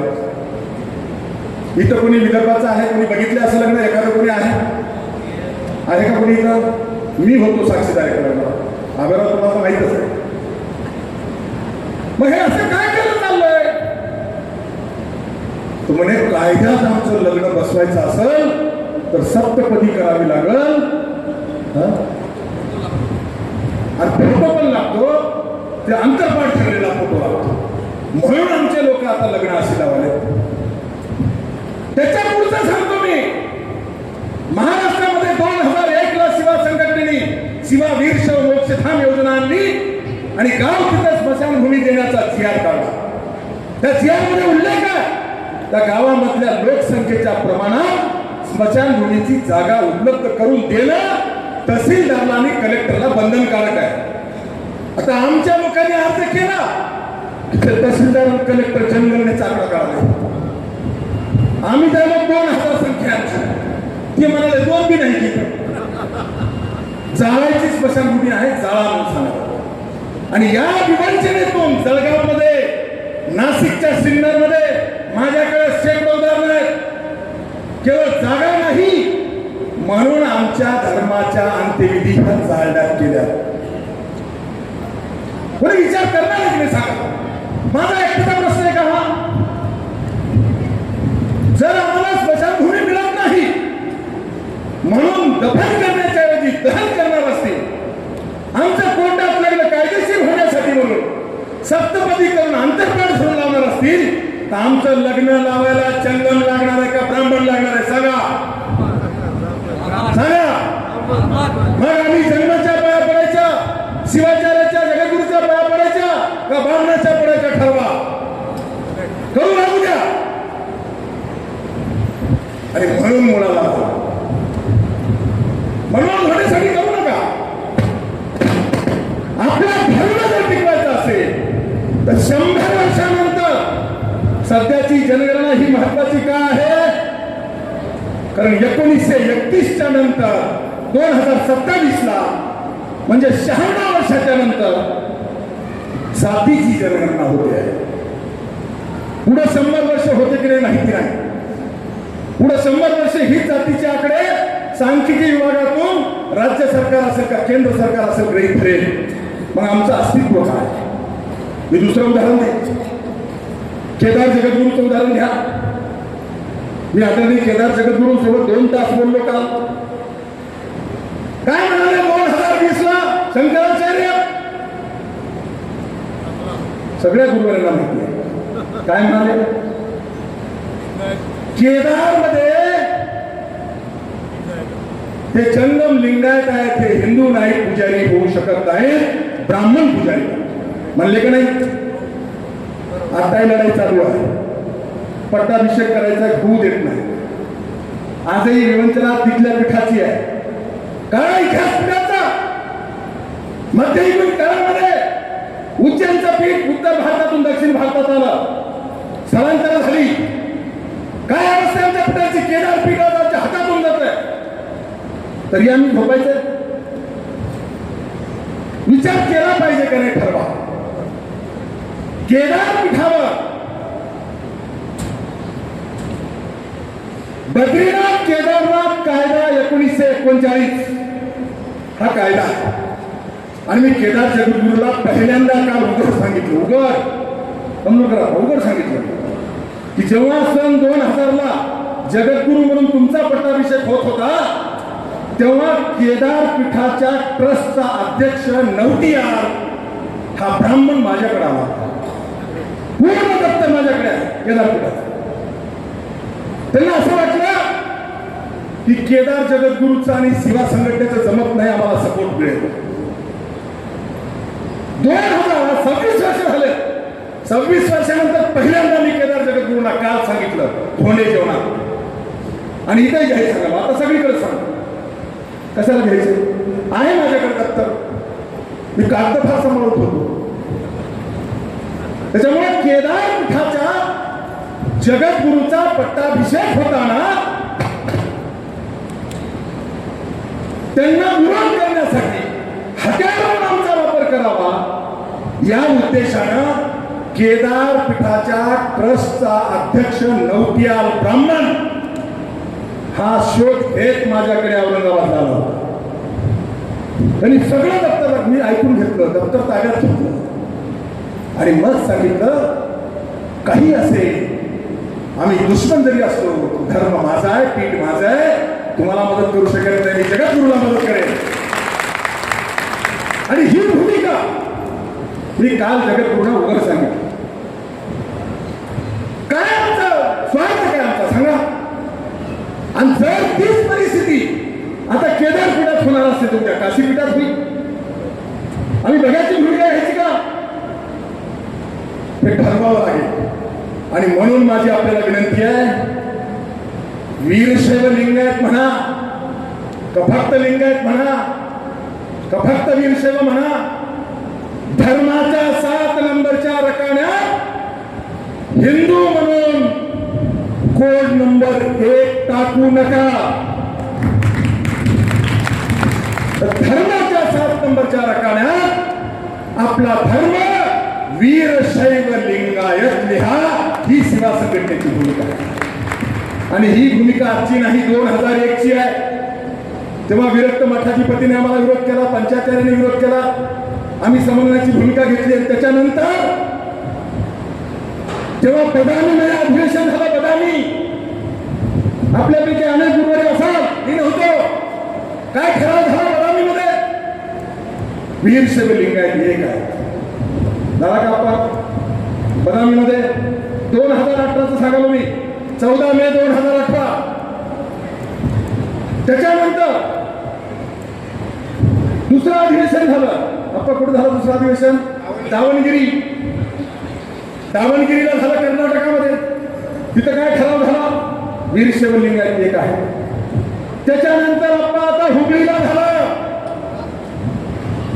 हुबळीच्या अधिवेशनात काय होती भूमिका? वीरशैव लिंगायत एक आहे. मग आम्ही तेच 26 वर्षापूर्वी तेच म्हणालो. आमच्या भूमिकेवर पंचाचार्यवाद्यांना आणि विरक्तवाद्यांना यावं लागलं की नाही? 18 वर्ष लागले, पण आम्ही बदललो नाही. त्यात आमची भूमिका ही तत्वाची. आजही तीच भूमिका आहे. 2001 ला वाटलेली पत्रकं जी सेवा संघटनेची माझ्याकडे आहेत, ते मी सगळं घेऊन आलो सोबत. 2011 ला वाटलेली पत्रकं माझ्याकडे आहेत. वीरशैव लिंगायत भूमिका होती आणि आजही भूमिका तीच आहे. म्हणून आम्ही लिंगायत धर्म लिहिणाऱ्यांना विरोध करणार नाही. का करणार नाही? कारण आम्ही विरोध एकमेकांमध्ये करून डोके फोडून दगडे ओढण्यापेक्षा आमचं नुकसान नाही. आपण वीरशैव लिंगायत लिहा सांगितलं, त्यांनी लिंगायत लिहा सांगितलं आणि आणखी कोणी वीरशैव लिहा सांगितलं. सगळ्यांचा आकडा, गुरुवारांना विनंती समजून घ्या, सगळ्यांचा आकडा एकत्र आहे. जनगणनेच्या सेन्सस कमिशनच्या वेबसाईटला जा. मी छापील दिलेले त्याच्यात सगळे कॉलम क्रमांक सुद्धा दिले मी मध्ये. सेन्सस कमिशनरच्या वेबसाईटला जा. त्या वेबसाईटवर आम्ही 5,05,999 लोकांनी वीरशैव लिंगायत लिहिलं किंवा लिंगायत लिहिलं. बांधवांनो, हिंदूची संख्या कमी झाली नाही. दुसरा दावा, आम्ही जरी लिहिलं तरीही आमची लोकसंख्या हिंदू धर्मामध्ये लिंगायत ऑब्लिक वीरशैव करून वेगळा आकडा. टोटल हिंदूच्या संख्येमध्ये आम्ही पण आहोत. मग महास्वामीजींना विनंती आहे, सगळ्यांनी मिळून सांगा, फसवेगिरी होऊ नये. आता डायरेक्ट हिंदू लिहा म्हणलं तर समाज अंगावर येईल, म्हणून मध्ये खूळ आलं, हिंदू वीरशैव लिंगायत मंच. आणि काय लिहायला सांगितलं? हिंदू वीरशैव लिंगायत लिहा. हिंदू मरुणी जन्म आलो, हिंदू मरुणी मरणार. हे ब्राह्मणांचे प्रतीक होण्यापेक्षा, मनुवाद्यांचे गुलाम होण्यापेक्षा मूळ निवासी आले आहोत. आमचा धर्म मूळ निवासी आहे. आम्ही मराठवाड्या ठिकाणचे आणि म्हणून आमचा धर्म लिहायचा आमचा अधिकार आहे. ही आमची भूमिका. आणि ही भूमिका ब्राह्मणाच्या विरोधात नाही, हिंदूच्या विरोधात नाही, भाजपच्या विरोधात नाही, RSSच्या विरोधात नाही, मनवाद्यांच्या विरोधात नाही, तर आमच्या धर्माच्या रक्षणासाठी आहे. आमच्या धर्मासाठी. आम्ही कोणाच्या विरोधात नाही. आणि म्हणून बांधवांनो माझे हात जोडून विनंती, मी सांगितले बरं. आता चर्चेतून जे तुम्ही विचाराल तर प्रत्येक प्रश्नाचं उत्तर महाराष्ट्रातला नाही देशातला कोणीही येऊ द्या माझ्याकडे, कोणी बोलायचं नाही. आकडेवारी सहित सांगेल मी, आकडेवारी सहित. कोण्या जिल्ह्यात कोण्या गावात किती आमची संख्या नोंदली, आमची काय हलत आहे, आम्हाला काय निगडीत मतं मिळत नाही. त्याचं कारण इथं आहे. जर आम्ही जनगणनेमध्ये 7 नंबरच्या रकान्यात वीरशैव लिंगायत लिहिलं नाही आणि जातीच्या रकान्यात लिंगायत शब्द जोडून आपापली जात लिहिली नाही, तर पुढचे 100 वर्ष आमच्या समाजाचं वाटोळं झाल्याशिवाय राहणार नाही. ही आमची भूमिका आहे. ही भूमिका समजून घ्या. आणि मग हे वीरशैव लिंगायत लिहिताना कायदेशीर बाबी होय तपासल्या. माझ्याबद्दल अपप्रचार लिंगडेचा करणारे, मतदारसंघ राखीव झाला म्हणणारे माघारीच बनावते. खरं माईचं दूध पिलेला कोणी असेल, मनोहर धोंडेमुळे राखीव झाला म्हणणारा, बाप दाखवत श्राद्ध घाल असं म्हणणाऱ्यापैकी मनोहर धोंडे समोर या. काय सिद्ध करून देईल. पण फुकटचा अफवा पसरू नका, फेकेखोर भूमिका घेऊ नका, आपसात डोके फोडून घेऊ नका. वीरशैव वेगळे, लिंगायत वेगळे म्हणून आमच्यामध्ये कटुता निर्माण करू नका. कारण आम्ही दोघे एकच आहोत. बरं ठीक आहे, तुम्हाला ऐकायचं असेल लिंगायत धर्मालयाचा लिहा, आम्ही विरोध करणार नाही. आम्ही वीरशैव लिंगायत लिहिणार आहोत, तुम्ही विरोध करू नका. मान्य आहे? मान्य आहे? काही अडचण आहे का? आता दुसरं सांगतो, हिंदूची संख्या कमी होते का? तर नाही. मी तुम्हाला क्लास छापून दिला याच्यात, वाचा घरी गेल्यानंतर. वेबसाईटला जा, तो कॉलम उघडा. हिंदूच्या लोकसंख्येमध्ये लिंगायत ऑब्लिक वीरशैव आहे का? कारण 2.5 लाखापेक्षा जास्त लोकसंख्या ही लिंगायताची नोंदणी देतात, लिंगायत धर्मवाल्यांची. आणि वीरशैवाची कमी नोंद आहे. म्हणून पहिला शब्द लिंगायत आला, ऑब्लिक वीरशैव. उद्या आम्ही वीरशैव लिंगायत लिहिणार आहोत, आणखी कोणी लिंगायत लिहिणार आहे, खुशाल लिहा, पण 7 नंबरच्या रकान्यात शब्द लिहा. गोंडस नाव देऊ हिंदू वीरशैव लिंगायत लिहा म्हणणाऱ्याला सोडा हातात पुन्हा का? बांधवांनो, हिंदू वीरशैव लिंगायत लिहिता येत नाही. कारण जनगणना डिजिटल आहे, जनगणना मोबाईलवर होणार आहे किंवा टॅब देणार आहे, टॅबवर जनगणना आहे. आणि जेव्हा तुम्ही तुमचा धर्म हिंदू वीरशैव लिंगायत सांगाल, तेव्हा तो आलेला शिक्षक हिंदू टाईप करेल. हिंदू टाईप केल्याबरोबर 1चा आकडा मध्ये पडते, लॉक होऊन जाते. वीरशैव लिंगायत लिहिता येईल का? नाही. आणि म्हणून ही फसवेगिरी आहे. जसं पूर्वीच्या काळामध्ये इंग्रज हिंदूला बाटवून ख्रिश्चन करण्यासाठी सैन्यामधल्या हिंदूच्या गोळीच्या, बंदुकीच्या गोळीच्या कारतूस होतो, कारतूसाला गाईचं मांस लावायचं आणि त्याने ते दातानं काढले की म्हणायचं बाटला ख्रिश्चन झाला. तसं हे मनवादी, हे भडव्या मनवादी जे आमचे दुश्मन आहेत, मूल निवासीचे, यांचे गुलाम आणि दलाल झालेले जे लोक आहेत, ते सांगतील उद्या हिंदू वीरशैव लिंगायत लिहा. लिहू नका, फक्त वीरशैव लिंगायत लिहा, फक्त वीरशैव लिंगायत. हिंदू वीरशैव लिंगायतच्या नादाला लागला तर हिंदू टाईप केल्याबरोबर 1चा आकडा पडतंय, पुढचं लाख होऊन जातंय. वीरशैव लिंगायत लिहिता येत नाही. आणि म्हणून फसू नका. धर्म वीरशैव लिंगायत लिहा आणि जात लिंगायत शब्द जोडून लिहा. आता काही लोकांनी अफवा पसरवल्या, आपली जात जी आहे ती लिहिला गेल्यावर आरक्षण जाते. तुझ्या बापाला माहिती का आरक्षण कोण आणलं? अरे आरक्षण सेवा संघटनेने आणलंय, माहिती आहे आम्हाला. आणि म्हणूनच ज्या 25 जाती ओबीसी मध्ये आणल्या त्या प्रत्येक जातीला लिंगायत शब्द प्रिफिक्स करून ओबीसी आरक्षण दिले आहे. 2008ला मी वाणी आणलं होतं, 2014ला लिंगायत वाणी आणलं, लिंगायत तेली आणलं, लिंगायत माळी आणलं, लिंगायत कोष्टी आणलं, लिंगायत जंगम सुद्धा आणलं. फक्त जंगम, काही जंगमांच्या टीसीवर जातीच्या रकण्यात लिंगायत केले. माझ्याकडे येतात फोन आणि त्यांना ओबीसी करायचे निघत नाही. त्यांना सांगितलं मी की आता लिंगायत जंगम सुद्धा ओबीसी आहे. तुमच्या आजोबाच्या टीसीवर लिंगायत असेल आणि तुमच्या टीसीवर जंगम असेल तर तुम्हाला ओबीसीचं आरक्षण मिळत आहे. अभ्यास पूर्ण आम्ही केला पाहिजे. आणि म्हणून तुम्ही जात लिंगायत शब्द जोडून लिहा.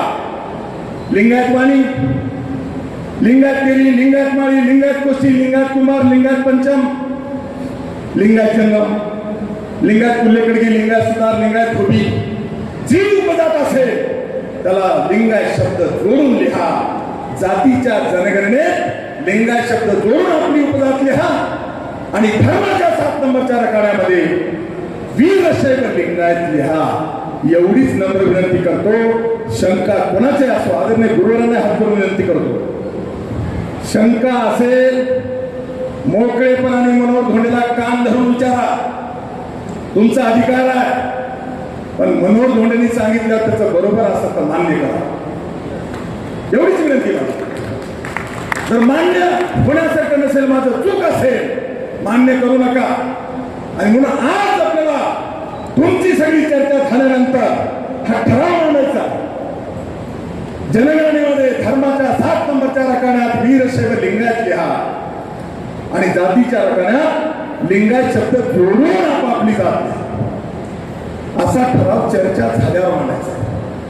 आणि ते लिहिल्यानंतर आपली संख्या जर वाढली तर 100 वर्षाच्या पिढ्यांना एक झोपट रस्ता मिळेल, डांबरी रस्ता तयार होईल, मठ वाचतील. माझा दावा आहे, मी पुराव्याशिवाय बोलत नाही. आप्पास्वामी मठ संस्थान आणि वेरूळला जे मठ झाले वैष्णवी मठ, काय नाव आहे वेरूळच्या मठाचं? अय्यप्पा स्वामी मठ संस्थान विदर्भाचा.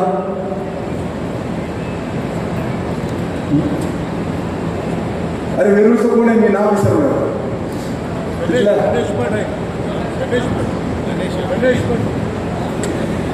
वेरूळचं कोण आहे?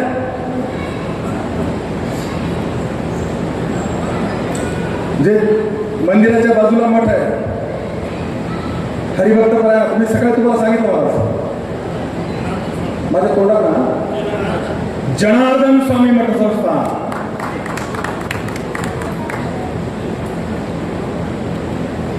माझा दावा आहे जळगाव, धुळे, नंदुरबार, चाळीसगाव पासून, वेरूळ पासून ते विदर्भापर्यंत किंवा अकोला बुलढाण्यापासून ते वर्धापर्यंत जी वीरशैव परंपरेची मठ आहेत, अय्यप्पा स्वामी मठ संस्थान असेल का जनार्दन स्वामी मठ संस्थान असेल, ही सगळीच्या सगळी मठ ही वीरशैवांची. पण आज वारकऱ्यांची झाली. अप्पा आज वारकऱ्यांची झाले 120 मठांची यादी माझ्याकडे आहे. 120 मठांची. त्या मठावर मठाधिपती नाही आणि सगळे वारकरी पंथात गेले. राहिलेत 50 शिल्लक महाराष्ट्रामध्ये. ते बी जर वारकऱ्यांच्या ताब्यात द्यायचे नसतील तर कडवटपणे वीरशैव लिंगायत लिहावं लागेल, तरच तुम्हाला टिकता येईल, टिकता येणार नाही. माझी भूमिका करू लागू द्या, मी उदाहरण द्या तुम्हाला. आणि हे जर तुम्हाला टिकवण्यासाठी भूमिका घ्यायची असेल, अधिकारवाणी आशीर्वाद घेऊन आजपासून आमचे आदरणीय शिवाचार्य असतील, विरक्त मठाचे मठाधिपती असतील, पंचाचार्य असतील, कीर्तनकार असतील, गायक वादक असतील, शिवा संघटनेचे पदाधिकारी असतील, समाजातले अभ्यासक असतील, साहित्यिक असतील, प्रतिष्ठित असतील, सगळ्यांनी वज्रमूठ बांधली पाहिजे. आणि आजच्या दिवसापासून 1 फेब्रुवारी 2017 2027 पर्यंत गावागावात घराघरात जाऊन धर्मवीर शिवलिंगायत लिहा आणि जात लिंगायत शब्द जोडून लिहाचा प्रचार हा करावा लागेल, तर तुमचं माझं अस्तित्व टिकेल. त्यासाठी आपण सगळ्यांनी सिद्ध व्हावं असं नम्र आवाहन करतो. आणि चर्चेला प्रश्न आणि सूचना, शंका आणि सूचना यासाठी मी तुम्हाला आमंत्रित करतो. धन्यवाद. जय हिंद, जय महाराष्ट्र, जय शिवराय.